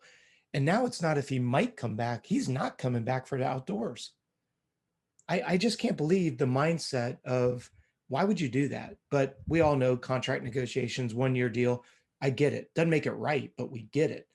I look at Forkner. I look at somebody like a Forkner.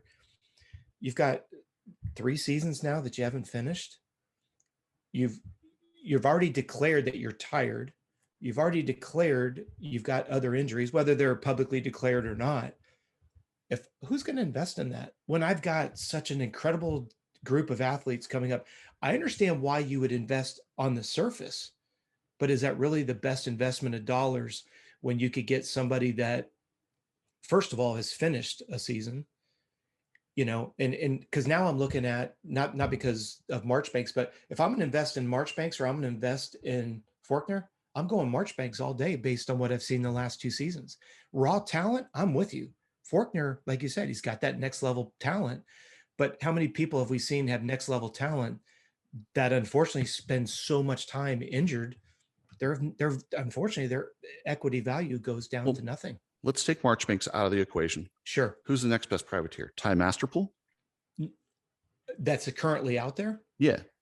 So well, you'd have to give Masterpool because he was top 10 this weekend. So would you rather have Forkner or Masterpool next season on your team?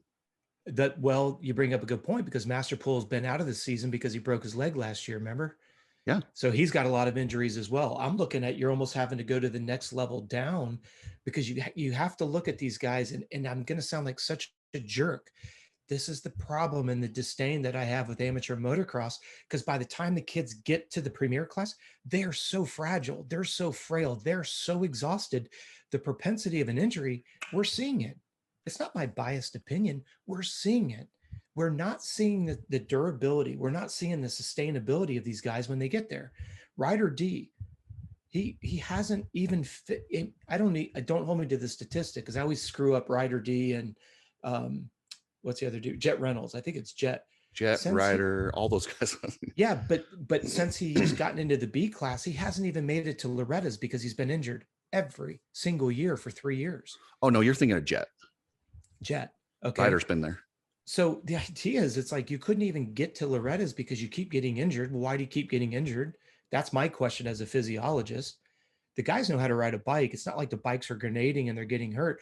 And my point is that's where we're at with you guys get into the pro ranks and they can't go the distance because they make silly mistakes. There's a high level of fragility. They're so fragile, you know, and I made this declaration when AC hit the wall when he first went to the 250 class in Europe, and he kind of looped out in the whoops and hit the wall. I'm not saying that he didn't hit the wall hard, but not to the point that his body was crushed the way it was. And it wasn't shortly thereafter that he and Roczen left another program because they're exhausted physically, they're fragile, they're frail. It's not my biased opinion. Look at the history, look at the executive decisions that were made, and look at the high burnout rate of that same program. So I wouldn't invest in Forkner. I wouldn't invest, and I like Masterpool. I love when he got the whole shot and he pointed up to his brother in the sky. That was awesome. That was awesome. But I would have to go to answer your question. I would start looking at what's coming out of Loretta Lynn's. I would have to go that route. I totally disagree. I don't think there's That's okay. anyone, there's nobody at Loretta Lynn's who's going to give me championship contention next year. I believe Forkner could do that. I would hire him in a heartbeat. Would I have a incentive laden contract? Probably. Good point. Um, Yeah, good point. but I would absolutely. I don't think it's over for him. But he does need to hit. He does need to do something quickly. Well, but for the listeners, think about it. This is the guy that was supposed to go get the seat next to AC as a secondary person, and the statistical chances of that are probably less than 10%. Well, That's a huge financial blow. think about this. Sexton was second fiddle to him in Supercross that one year when he won his first title. Nobody was talking about Sexton going 450. That was all Forkner 450, Forkner this, Forkner that. Boy, they've taken a different career path since then. I mean, one's gone one way, one's gone the other, and it's crazy Well, how one looked at like Jeremy Martin. You know, he was supposed to be heir apparent to go to the Geico 450, breaks his back. What a dynamic difference it makes. Yeah, it's crazy. Well, and then speaking of, amateurs and guys coming up, Carson Mumford, he looked pretty good. He was up there consistently in the top 5, top 10. Yep. What bike is he riding? He's riding the Honda. He's on Michael Lindsay's team. Oh, he is on Lindsay's Chaparral team. Honda team. Chaparral is that what Honda, it is? Yeah. Yep. They must have some pretty good bikes because he did good. Cody Schock has been crushing it all year for that team. Yeah. And I don't know where they get all their money, but good for them. That's great to have those guys around and as a part of the series. And then off-road champion Caleb Russell made his debut. What'd you think of that? I seriously thought he would be a lot higher. I'm not saying up in the 8th, 9th range, but he seemed to really have to he had to dig deep to kind of get back up into that top 22, top 23.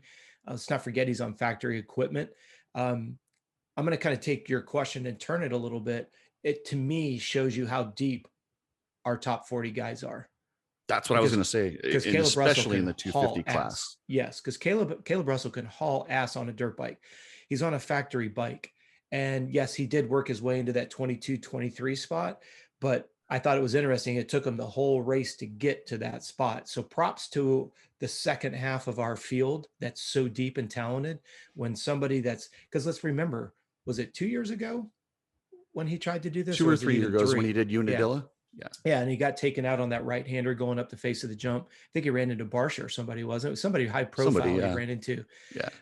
But it doesn't take away Caleb can haul the mail on a dirt bike, but it just shows you the depth of field there.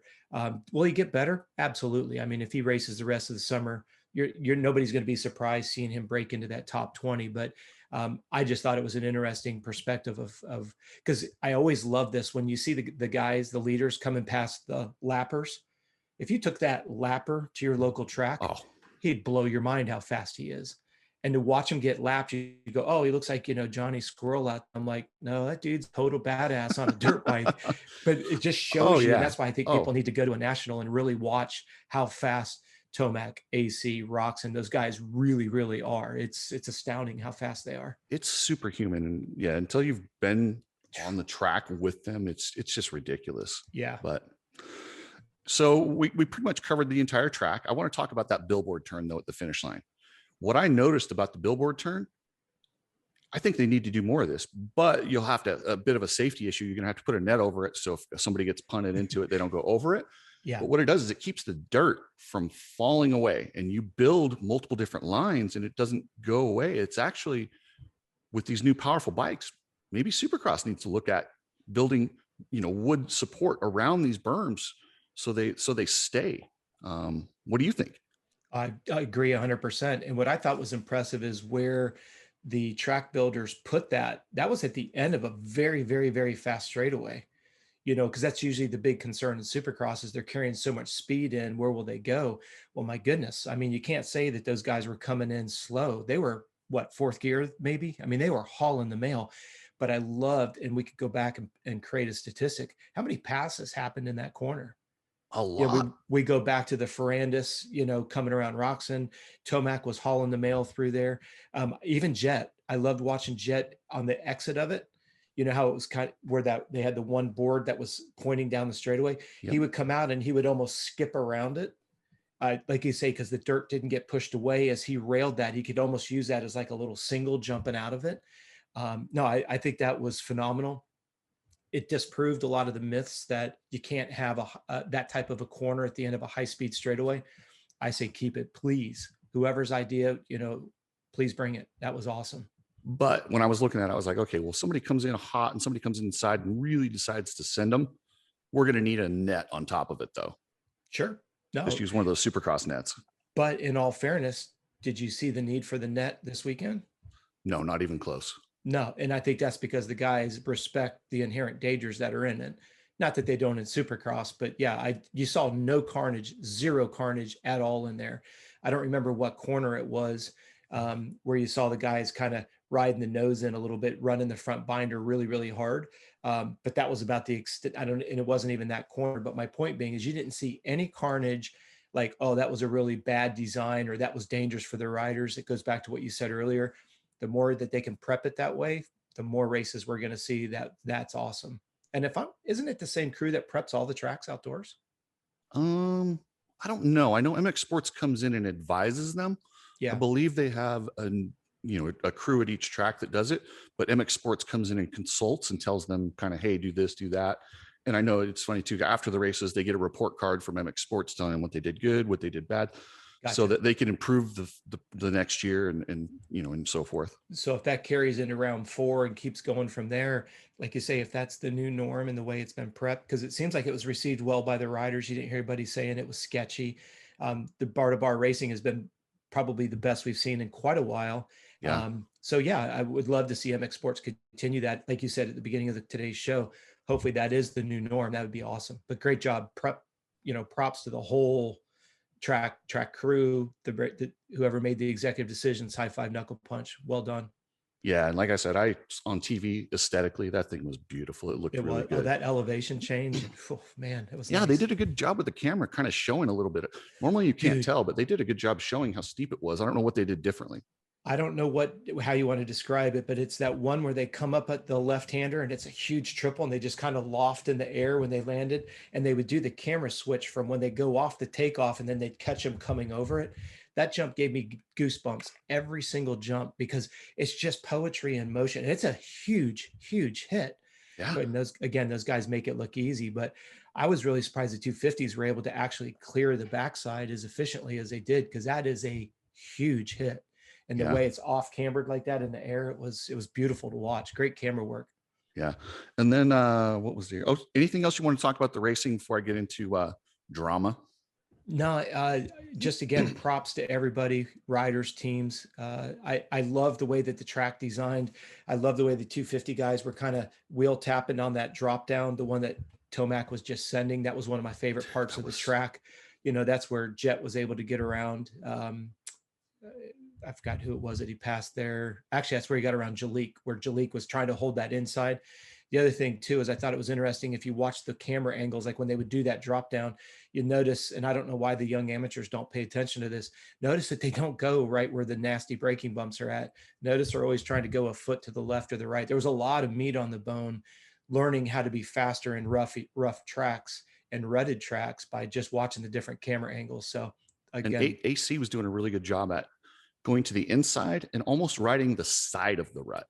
Like He wasn't even out of the rut. He was just off the side of the rut, not deep in the center where the bumps are.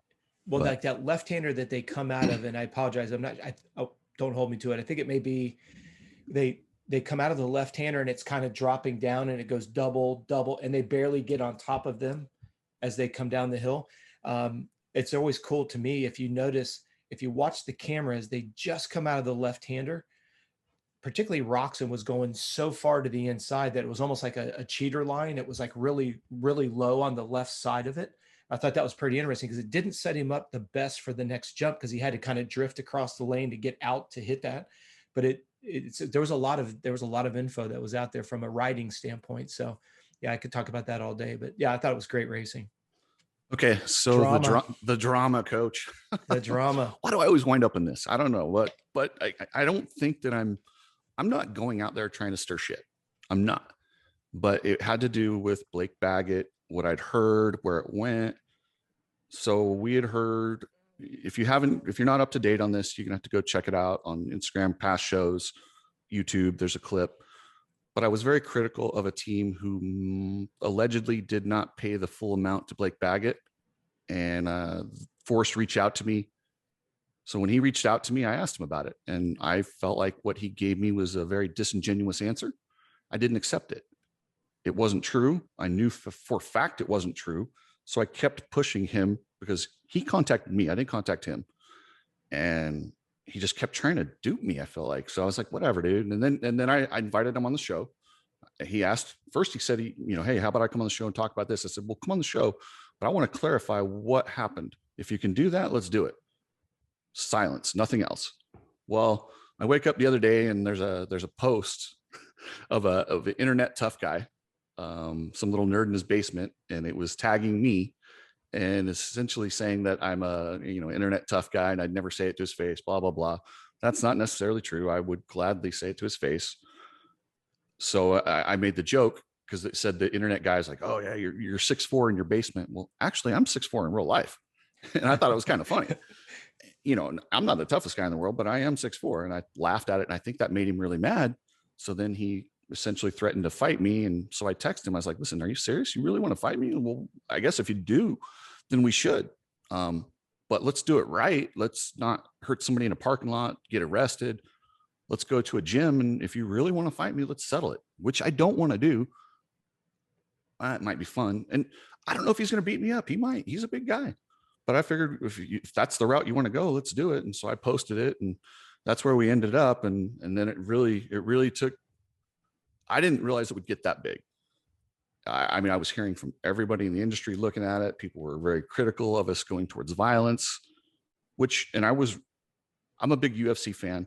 If you're going to have violence, let's do it the right way, in a gym, in a cage. I don't want to do it in the parking lot. That's stupid. A couple of adults, it's embarrassing that we were talking about fist fighting. It really is. But in the end, he could have ended this whole thing, because I found out that Blake Baggett, actually, this is done. It's over with. They settled their issues. They settled for an amount. I don't know the amount. I know it was considerably lower than what Blake had initially wanted or was owed, but they settled it. All Forrest has to do is say, hey, Chris, this has been settled. There was a disagreement on the amount. We went to court. We figured it out. We paid what we think was fair. Blake is free to do whatever he wants. The contract has been terminated a little bit early. I don't think that violates any NDA. And I shut the fuck up. That's it. That's all he had to do, instead of threatening me and telling me that they parted on good terms and amicably. I'm like, I know for a fact you didn't, because I talked to Blake. So that's not amicable. But the truth would have set him free. Seriously, just tell me. Yeah. And you don't even have to tell me the whole truth. Just tell me it's settled. We had a dispute. We settled for an amount. Blake took it. He bought out. Done. That's it. And it's over. Nobody talks about it. Well, there's a couple things that have to be brought to attention here. First of all, the dialogue between you and Forrest, you already said it. Forrest reached out to you. I thought that was cool. Props on Forrest to being manly enough. Mm-hmm. I don't know if he had your phone number or he sought it out, got it, reached out to you. I don't know how that happened, but he did. And I thought that was cool. Then there's a time gap where the conversation ceased when you offered for him to come on the show. So I thought that was pretty commendable of you. He reached out. I thought that was cool. You gave him an opportunity and a platform to give his side of the story. That's fair, right? That's the beauty of social media. That's the beauty, of having your own show. Then it goes radio silent. So, okay, the conversation's over. Then he goes out and does an Instagram post, which, again, I need the listeners to think about this. It was kind of funny, honestly. He reached out, you engaged, the conversation stopped. Okay, conversation's over. Then he goes out and then he posts something. You even thought it was funny. You commented on it. It was funny. Ha. That's funny. Ha. Funny. Ha. Then all of a sudden he took it a visceral direction. And yet somehow you're the bad guy in this. Let me go through this timeline again. He reached out. You gave him an opportunity to give his opinion. It goes radio silent.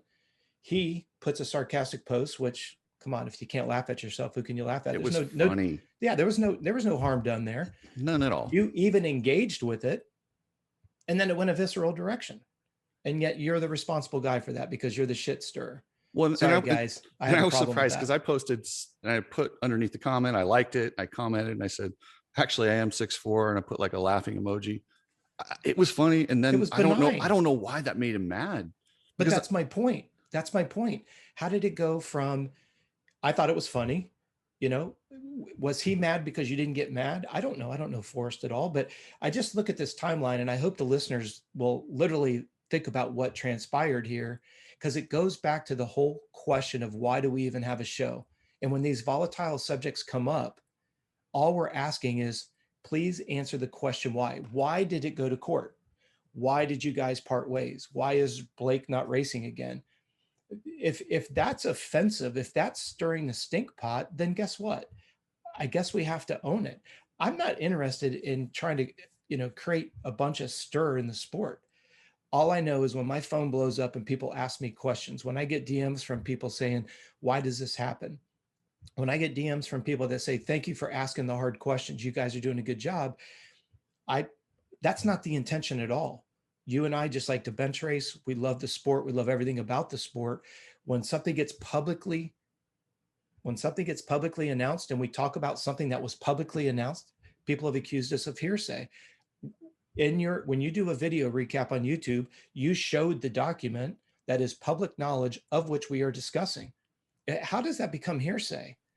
When you have dialogue with somebody and you give them an opportunity to voice their opinion, because we want to hear the opinion. We want to give everybody a platform to share their opinion, their position, their side of the story. And then you go radio silent, but then all of a sudden, again, I thought you did a great job. You laughed at something that was essentially mocking you because you have I a even funny sense of reposted it humor. because I did think it was funny. Yeah, but you have a funny sense of humor. You appreciated it. And it was almost like it backfired. You didn't engage with it to try to be sarcastic. You thought, dude, high five, knuckle punch. That's funny shit. Yeah, it's like, burn me, nice job. Exactly. And listen, I'm not going to sit here and throw stones and think that people aren't going to take shots at me. I deserve to get shots taken at me. Some of the stuff I say is stupid. I'll be honest. I look back at some of the opinions I've had in the past. Am I perfect? Hell no. I ask what I want to know, and this is my opinion. Take it for what it is. I do research stuff. I don't put out fake propaganda. I'm not trying to stir shit, but I'm also not trying to be politically correct. I'm going to ask you what I want to ask you. And if, like I said, if he, I couldn't believe he didn't just say, hey man, that was unfortunate. We saw things differently. There were some financial issues that popped up. You don't have to tell me what they are, and just say, we settled it. We ended his we terminated, or the contract had a year left. We found a settlement. He's out. Well, the one thing that I want to kind of surmise this whole conversation is we've had a couple smartasses that have come after us and said, "Oh, well, you're making a demand that the industry is supposed to give you all their dirty secrets." And then it's also the same group of people that say, "Well, where do you get your information from?" So please listen to how hypocritical that is. We're talking to a person that is, let's call it, at the source of the dilemma. We are not asking for any information that isn't public knowledge. So again, we're always going to have haters. We're always going to have people that think, but I guess I just get a little bit confused. If we all stay mature, if we all stay amicable, if we all stop and think about what happened, you don't have to give us, again, the minute details, but as you articulated, come on in with a straight face and public knowledge. Say to me that we agreed to disagree and we just decided not to race together for the second year. That's cool. But yet, why is that That's a asking for too sufficient much? answer for me to shut the hell up. And but you've put that in text multiple ways, multiple times, and yet it gets turned around. And again, how did it go from being humorous to visceral? How did it go from somebody reaching out to you and you giving somebody an opportunity? How does that become vindictive? I'm confused here. Yeah, and it was a little bit embarrassing when people are texting me, dude, are you gonna fight that guy? And I'm like, God, we're adults. And I'm not gonna lie, that was a little embarrassing. And I don't want to put that out there that you're just looking to fight people, because that's not the way to solve disputes. But at the same time, if someone threatens me, Rob, I'm not the type of personality who's going to just accept that or bow down. Threats for me, unfortunately, I've given up a lot in my life just to face people who threaten me. I don't bow down. Sometimes it works, sometimes but it why doesn't. don't, but why don't you? Because Why you know don't your I? dad would kick your ass, because I your was dad's taught to always stand up said, for myself. I have a don't right. start a fight, but finish the fight. I have a And right to stand up for myself. it's a figment of conversation. It's just a statement. It's not, don't take it for face value, but we were always taught, don't throw the first punch, but finish it. Okay. That's what our dads taught us. And my dad is no longer with me, but I will always have reverence and respect for that gentleman. The point being is the same with your dad. Okay. But when you step back and you look at this whole process in the system, okay, I'm not trying to side with you. I would say this if Forrest would be willing to come on. You're not the one that said, let's fight. I But yet agreed to you're, it. but the point is I honestly thought when you told me, I thought it was just you two, literally, no pun intended, taking jabs at each other like, oh, I'll kick your ass. Oh, I'll kick. I didn't realize it was like, if, and I just still don't know, was there any sincerity to it?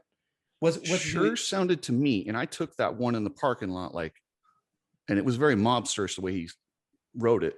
Like, hey, because when you do media at Supercross and these events, you're walking through parking lots late at night in the dark. Am I going to get hit with a pipe? So my thought is, well, let's just settle this.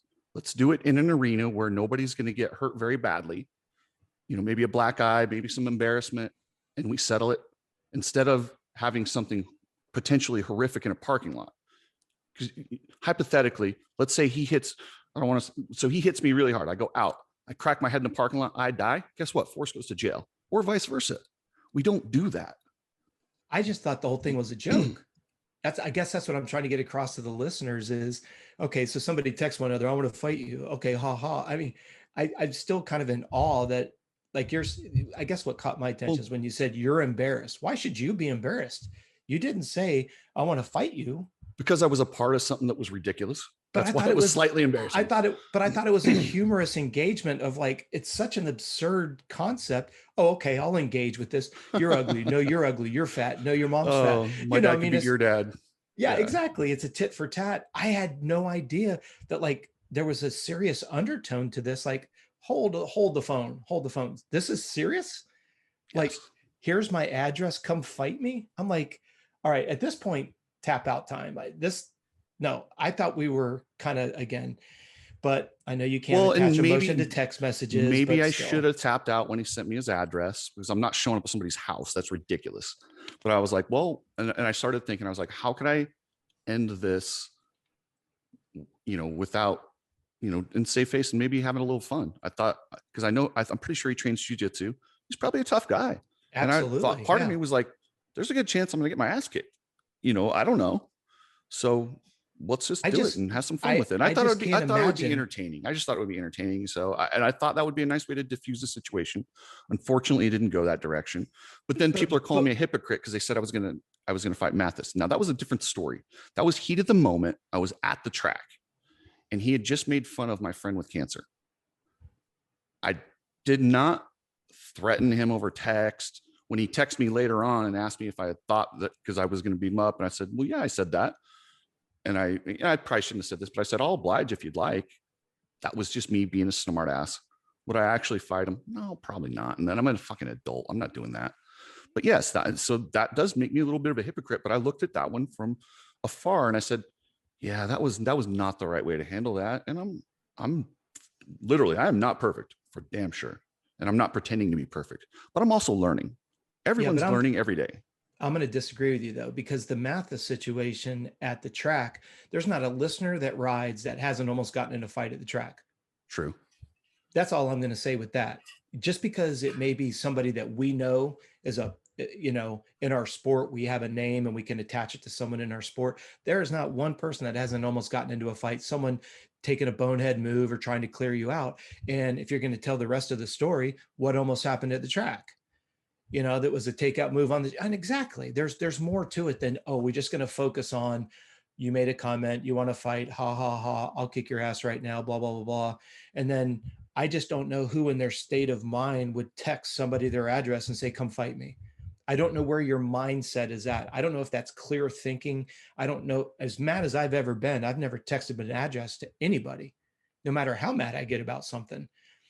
We could talk about this for hours. It's a convoluted, it's really easy to take out of context what you want to create your own narrative. And if the listeners step back and think about the catalyst for it, the way, again, he reached out to you, you engaged, you gave him a platform, he went radio silent. I don't know what the time gap was from that last text message inviting him onto the show to when he does his picture text. I don't know, a week, 10 days. Why am I in your mind? Why would I take time out of my day to make fun of you in a picture text a week after the last time you and I dialogued?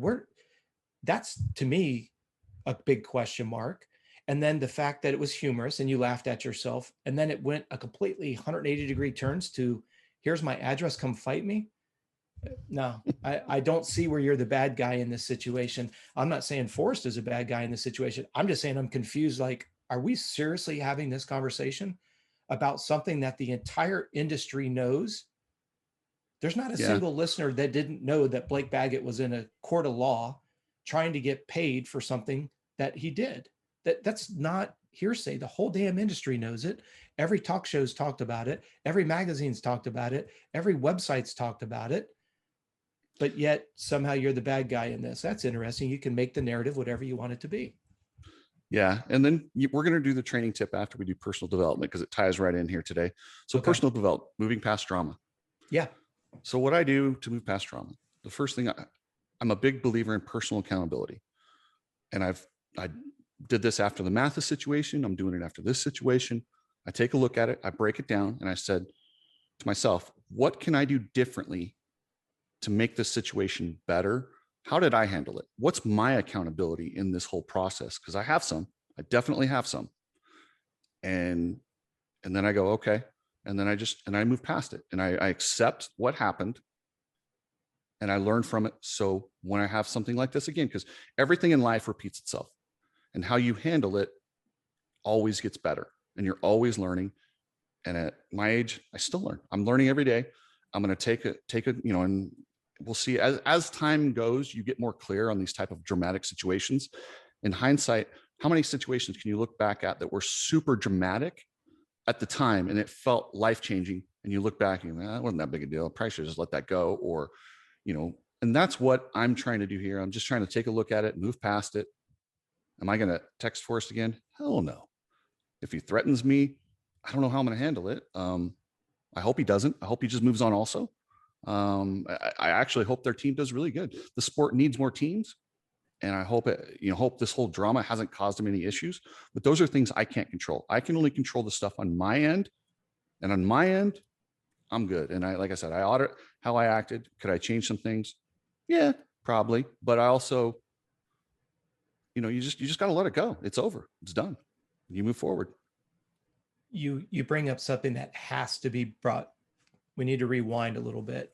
You are not responsible for the drama, as you just called it, associated with Blake Baggett and his team or his ex-team. You have zero responsibility for that. Whether, and I want the listeners to step back. The scenarios that we've heard, Blake was not paid. You don't cut the checks. Sponsors paid. You don't cut the checks. Sponsors didn't pay. You didn't cut the checks. You did. If something comes to the surface because somebody accused you of something and you have no dog in that fight, the conversation's over. You can't take responsibility for what's not yours. You didn't not pay somebody. You didn't not, whatever that may be, whether it's on the track altercation or whatever. If your son's out riding at the track and he runs into Hopper's son and they get into a fight, you can't take responsibility for that. Those two created that situation. Now you could talk about it. So this idea that, well, if there is a falling out, what the hell did you have to do with that? You had nothing to do with it other than, yes, you have a small social media network that people listen to. What is it you're talking about? Somebody else's behavior. So for somebody to say, oh, you stirred the stink pot. No, dude. When you didn't fulfill your obligation, whether it be rider, team owner, truck driver, track owner, if the track owner doesn't do something he or she is supposed to, we don't run tracks. If a track didn't prep it the way it was supposed, we don't have a dog in that fight. But I'll talk about the fact that, I had a rider that went to a track It was told that the track is officially open. He was the first one out on the track, jumped an uphill double, and ran right into the face of a dozer. The dozer was not off the track.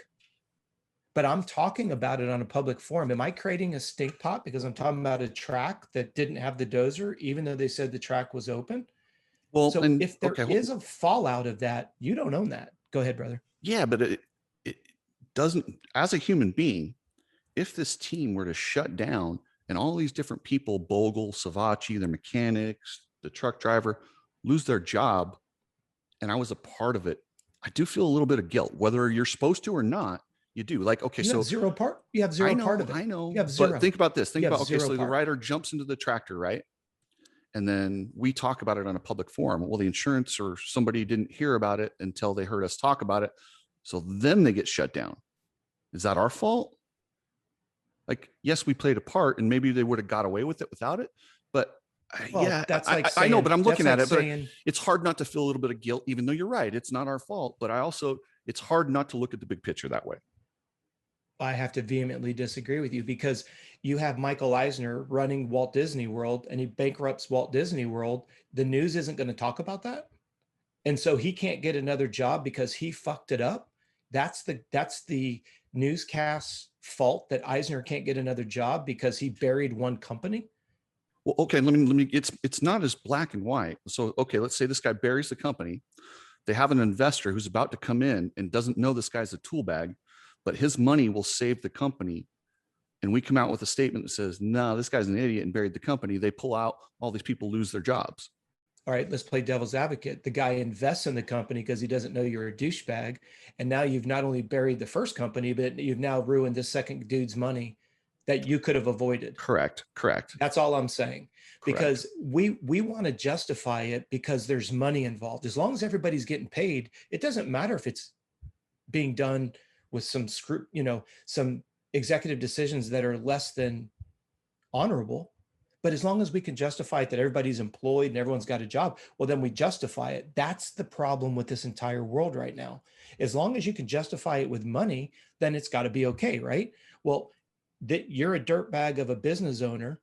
You bury a Fortune 500 company, and now you're going to because I don't want to talk about it, I'm going to let another guy or another female that has $100 million to do a startup company, and he or she doesn't know it.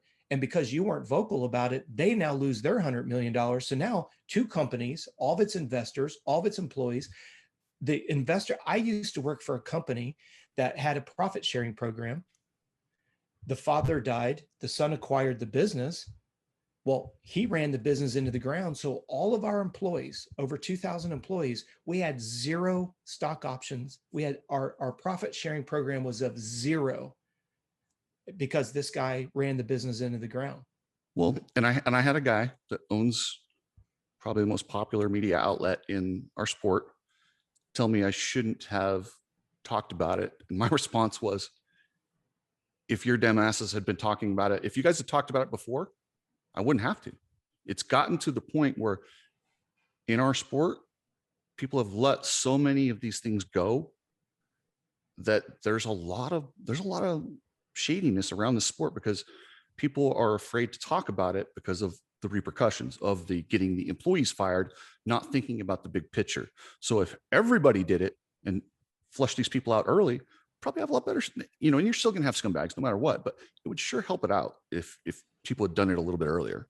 Wait a second. So if we talk about all the success, I'm gonna go a completely different sport. Let's go Lance Armstrong. Okay. Love the guy to death. I think he was essentially crucified at the stake. He was used as an example. And just to give a little bit of background for 30 seconds, Lance Armstrong had all 7 of his tours removed. He had to return all of his prize money. He had all kinds of financial ramifications. You have George Hincapie, who was on the team with him. He got a suspension that happened to coincide with the off season of cycling.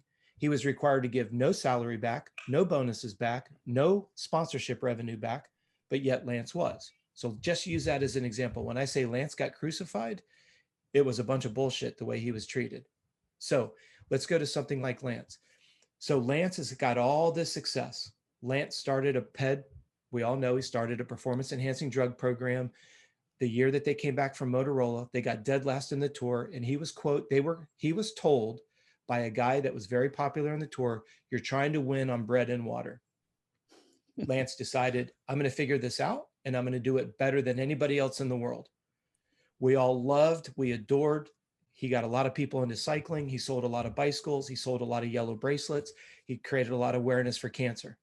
A lot of good came out of it. Then the truth came out on how he did it and the people that he crucified and the people that he mutilated and careers that he ended. So now all of a sudden you look at the discussion points came out because you had one reporter that started doing a little bit of due diligence on Lance. Then you started getting enough people that had the same conversation and the same experiences that now the reporter went from being, you're a dickhead, you're on a witch hunt, you're just out to bury somebody. And he's like, nah, just doesn't look right, doesn't smell right. And then he started getting enough people that had the same experiences. And then those people, those careers got ended. So then they commiserated together to the point that Tyler Hamilton ends up getting subpoenaed by court that says, you're either going to start quacking or you're going to go to jail. Let's bring it back to the current situation. Hold on. Think about this. Think about how many media outlets from all the way through, they knew and they let it slide. They didn't know. The only person that knew was the one journalist that had a little bit of information that he had No, there had to be people around these teams that nobody gets that big without, but knowing it's around the sport. Are you sure? Well, that around the sport's a different conversation because everybody knows that there's a pet. I mean, look at cycling. It was the poster child for PED programs, right? You had people dying in hotel rooms. You had people, you had not Festina, the one team where they raided the hotel and they got all the drugs and everything. The proof was right there. But I mean, physiologically, why was nobody asking the questions when they're doing things that are superhuman? Well, because they didn't want to jeopardize, they didn't want to rock the apple cart. So then once it started to get exposed, one person started asking questions, another person started asking questions. Those two seemed to match up, a third one and a fourth one and an eighth one and a 10th one, to the point that Credit Lioness, when you see him on the podium with the yellow lion, Credit Lioness called the organizers of the Tour de France and said, if this continues, we're removing our title sponsorship of the podium. It was a multi-million dollar sponsorship. They said, if you don't clean this image up, we're out. So the point is, I'm not responsible for buying the drugs and giving them to the Tour de France teams. I'm not responsible. I'm not the team sportif that says, you know what, this is how we're going to win the tour. I'm not the one that's hiring the massage therapists that are doing topical creams with testosterone. It's all happening. But now I've got a reporter out here that says, something just doesn't seem to add up. Start asking why, start asking how. And all of a sudden people get their butt hurt because there's a sense of awareness that comes around. And the people that said, oh, this guy's an idiot, he's on a witch hunt, he's trying to bury everybody, at the end of the day ended up being correct. It wasn't about wanting to take Lance down. It was a fact that Lance made some executive decisions, tried to hide him up. Think about it. And if you go back on YouTube, there was a couple times where this reporter was in the audience, and in the press conference, Lance called him out and said he wasn't worth the seat that he was sitting on. Oh yeah, I remember that. Because the guy had said the cancer has returned to the tour. Now that's a very crass comment, but that was the guy's opinion. He makes a comment. Lance's MO is, I'm going to sue you. I'm going to call you out in public. I'm going to humiliate you so that you ultimately will shut your mouth. Let's bring it back full circle. If a company gets buried because somebody's making some executive decisions that are not the right ones, and an employee staff of 1,000 people that runs, a widget building business, the person that made the executive decisions that ultimately cost all of its employees their job, the outlet that talks about it and asks questions back in the day when you didn't have social media, it was your main networks. Now, granted, I don't think there's anybody listening that would think that the media doesn't have some kind of an agenda behind it, but we're not on an agenda with trying to accomplish it. We're just asking questions, as this reporter did with Lance. So that reporter, though he was passionate about trying to get to the bottom of the truth, Yes, he wrote his own book about it. And yes, he ended up becoming very popular because why? He was correct. It was about trying to make the sport so that people didn't die. If you ask him what was his problem with PEDs in the tour, it's because people are dying because of it. That bothered him. There was another reporter that he said it was his personal agenda because he had had friends that had died because of PED use. So he became a reporter to try to get it out of the sport. And Lance and him butted heads in press conferences all the time. That reporter is not responsible for Lance's decisions. And the moto guy that was running the drugs and the guy that was, you mean, if you read the story, what'd they do? They came off the bicycles, climbed into the bus, took the injections, put the needles in a can, handed them to Moto Man. Moto Man walked out in front of all the fans outside of the bus and walked off. They were doing it right before their eyes. So does that make the reporter who lost his friends that wanted change in the sport, does that make him the villain when Lance is making executive decisions that caused the whole team folded because of Lance's decisions? It's a good point. It's not the reporters. You have no dog in the fight. And the thing is the drama does affect you, whether people say it does or doesn't. When you read on the internet, like I'm pretty good at not letting internet people bother me and people's statements bother me. But like I was talking with Hopper about this, when you read something negative, there's a physiological reaction that adds to the stress level that you're having that day. Even if you don't let it get big, it's a little bit.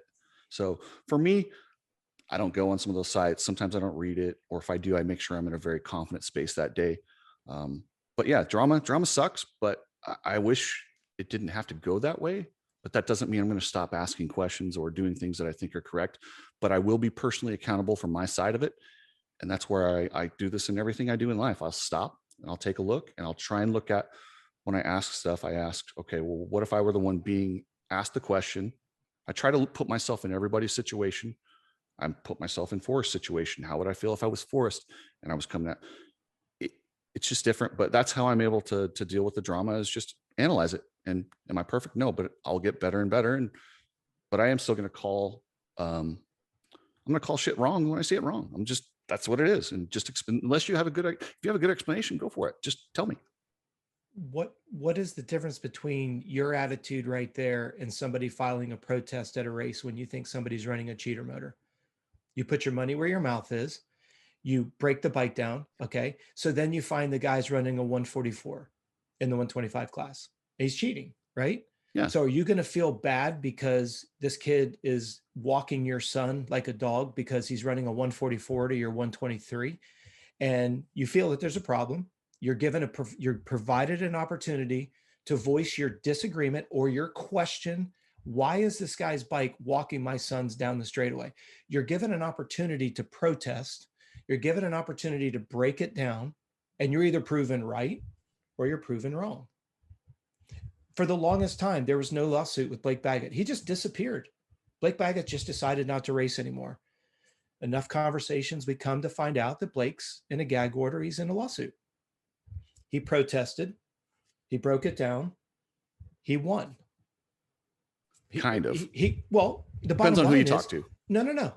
The dollar amount may suck, but he didn't have to pay. He was paid. Correct. Let's keep the emotions out of it. Let's take the names, take the heads off the shoulders. There was a lawsuit that had to be filed because somebody wanted to protest the outcome.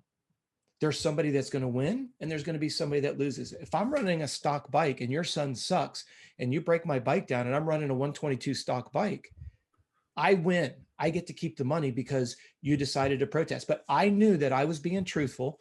Break me down. I have no problem. I'll even help you take the bike apart. If I'm running a 144, I'm going to try to stopgap you. I'm going to try to make excuses. Why not? Let's not do this. Let's not do this. Blake Baggett had to file a protest to get what he thought he was owed. He unfortunately didn't get what the original face value was based on what we're hearing. It's no different. If somebody's doing something unscrupulous and you ask the question why, and it creates awareness and it gets thwarted out, then guess what? If I cheat on Michaela and I get caught, I have nobody to blame but myself. Don't you dare, Rob. But it all starts. I'm kidding. I love what you said. It's about self-responsibility and accountability. I say this to my young boys. They're not young anymore, but I used to say, somebody's going to wake up today and make a decision that'll change their life forever. Don't matter. It doesn't matter if it's a good one or a bad one. You decide you're going to give up alcohol. You decide you're going to go to college. You decide you're going to rob a bank. You decide that you're going to kill somebody. It's a decision that will change your life for forever. But at the end of the day, you made a decision. I was talking to a client yesterday. He was on his way to the track.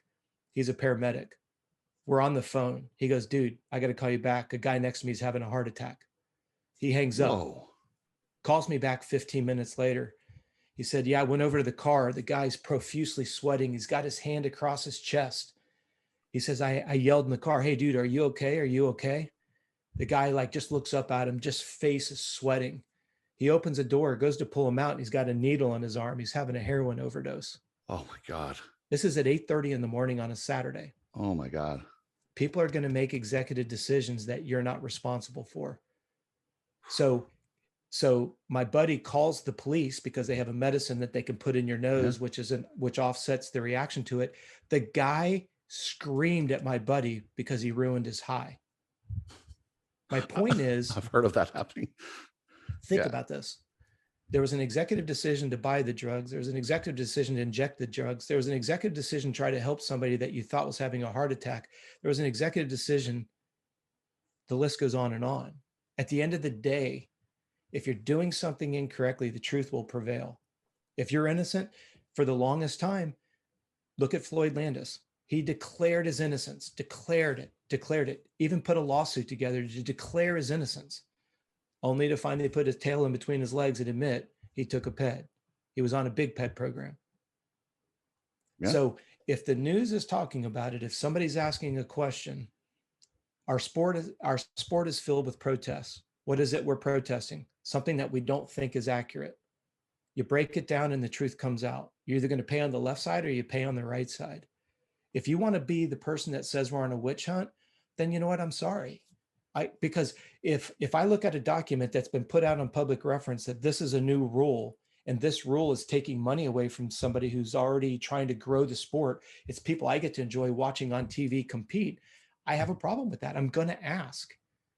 So agreed. If people want to argue with us, or try to misconstrue our intentions, I don't know what to tell you. Yeah. And like I said, I'm not staring into drama, but that's enough for that situation. I'm with you, we've beat it to death, and hopefully in future shows, we won't have to talk about it. Yep. I want to talk about one thing before we're done here. I know we ran really long today and I hope you don't have to go, but no, it's all good. Hydration. Yeah. I'm constantly drinking. That's an issue for me. And we've talked about checking your hydration. How do I find out if I'm hydrated? What's the best way to check? Yeah, it's really, really simple.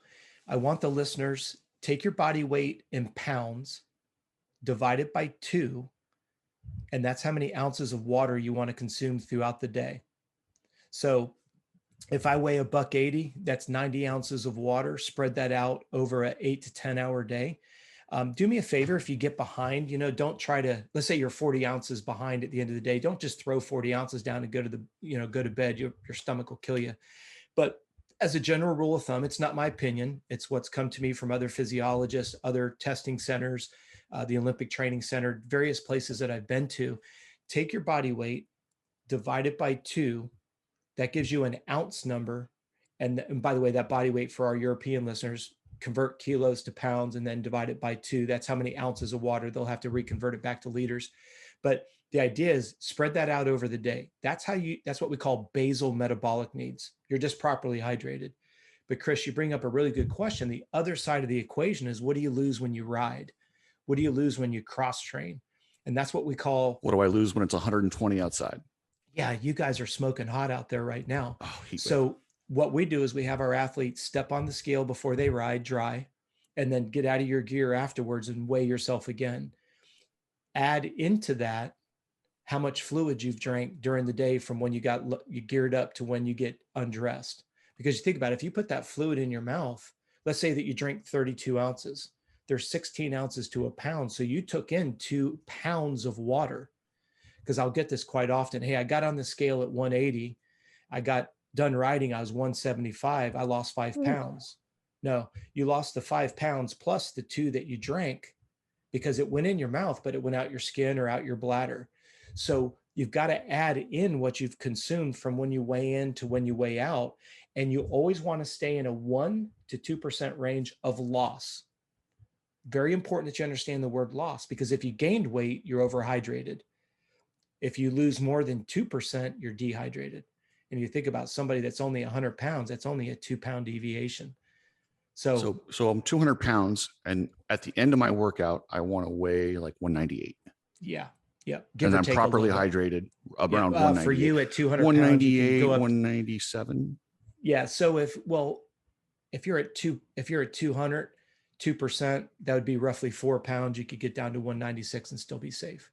But I want to be in that zone somewhere. You want to, that's exactly it. I want to be from 95 stay, to 98. You want to be in that range, because as you're respirating, as you're sweating profusely riding, you're going to lose fluid, just like our radiator loses fluid. Okay. So I don't want to stay at the exact same weight. Hell no. You're overhydrated at that point. Okay.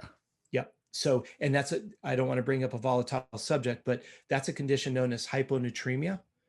And only my biased opinion is that's what killed Josh Lichtel, because it was very, very hot. We see people walking around with gallons of water.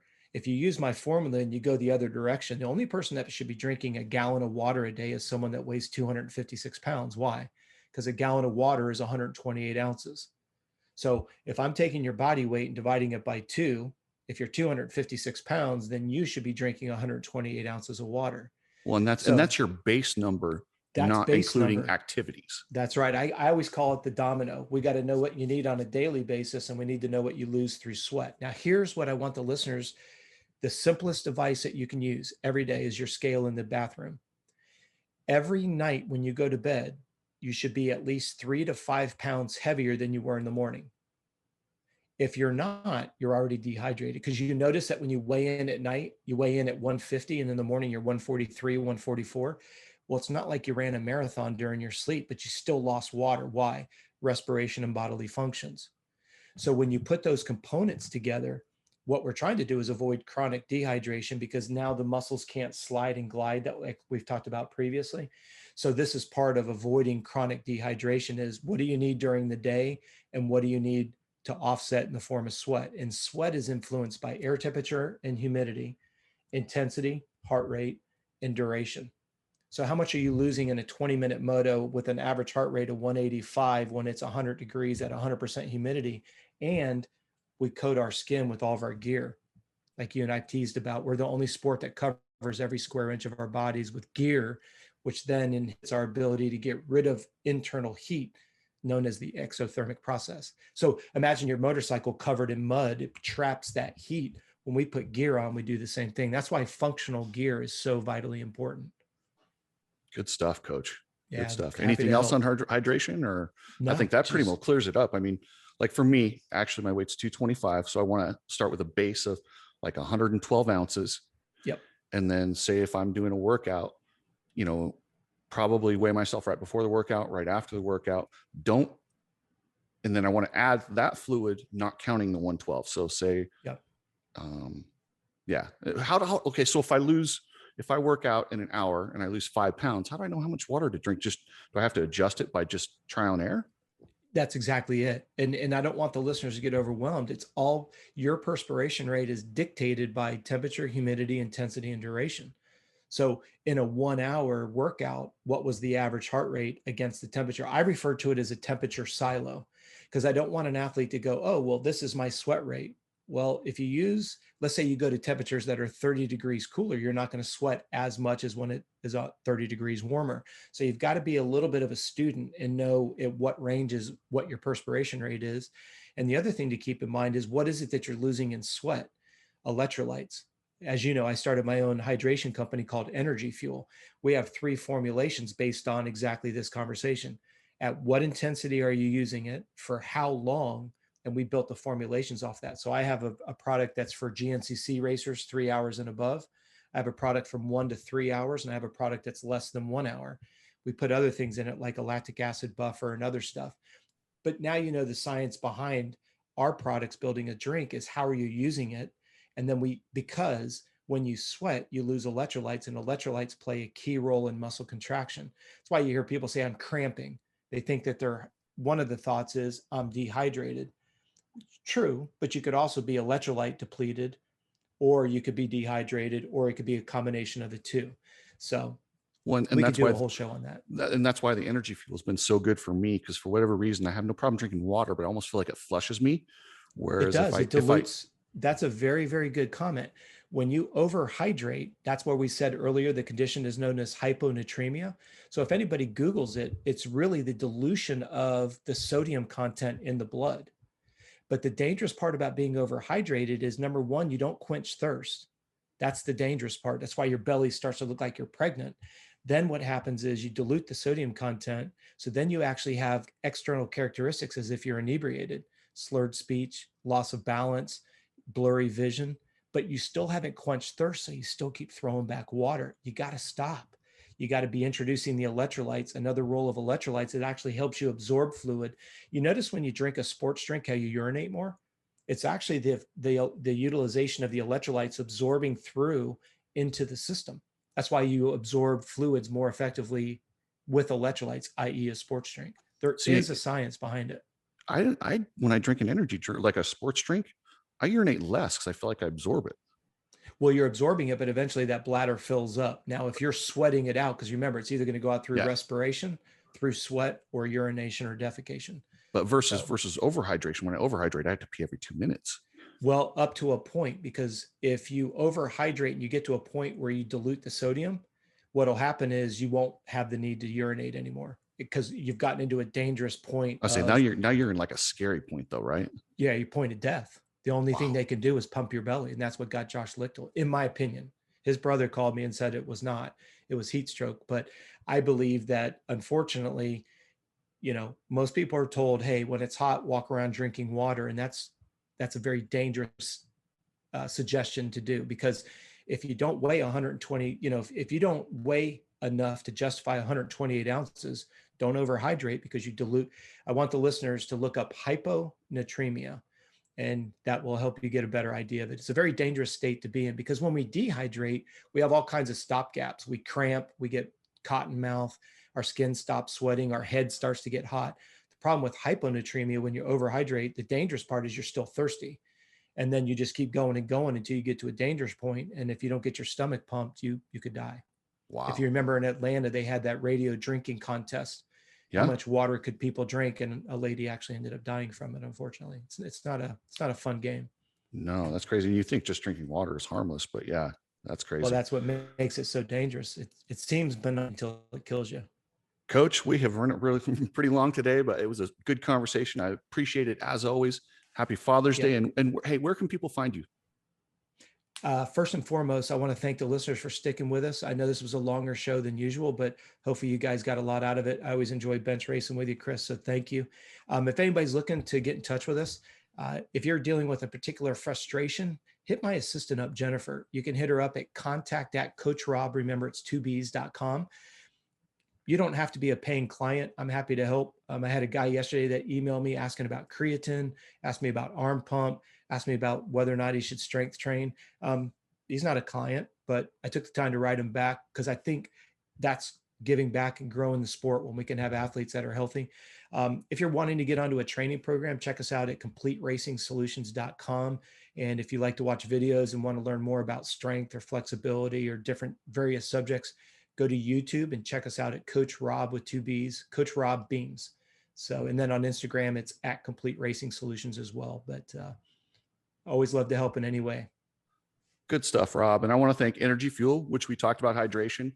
And I drink the Energy Fuel Light all the time, probably more than I should, because it tastes so damn good. I genuinely just like it. But that stuff has helped me with cramps, hydration. And it's crazy, after about an hour of working out, how I still have energy when I've prepped with that properly. That's cool. Good stuff. EBC brakes, they've been with us from day one, and they're cool with what we say. They're just like, hey, it is what it is. And I love EBC brakes, clutches, you need it, they have it. Decor Visuals, if you need graphics, hit up Decor Visuals. They got seat covers. 24speed.com is our media partner. They post everything up over there. Isaac and Troy, they do a great job. They got a new initiative called Support Local Moto. So if you got a hashtag and you're riding locally, just get hashtag Support Local Moto, and those guys will see it, and maybe they'll end up in your area doing a ride day or something like that. So anyway, anything else you want to get off your chest, Coach? No, thank you so much for the time. And I can't emphasize this enough. huge thanks to all the listeners, whether it's the likes and the comments on YouTube or whether it's the download of the podcast. Thank you very much. I humbly say I'm blown away by the growth of the numbers, and I do appreciate you guys being open-minded to what we're trying to do. Starts with bench racing and then just deal with stuff that we want answers to. Not that we deserve it, but it doesn't hurt to ask questions. And thank you for the support. Thank you for supporting the vision. And if you will, I guess we could call it the model. We just like to bench race. We love the sport. So thanks for the large growth numbers. We appreciate it. Absolutely. I appreciate everybody too. And like I said, you don't have to agree with this, and I would expect you not to agree with us on everything. Just respectfully disagree, and we'll gladly respond to you. And hey, if you're right and I'm wrong, I love it. Then I just learned something. So thank you for listening. Thank you for interacting, and we look forward to doing more. So Coach, you have a good week, my man. You too, brother. Peace.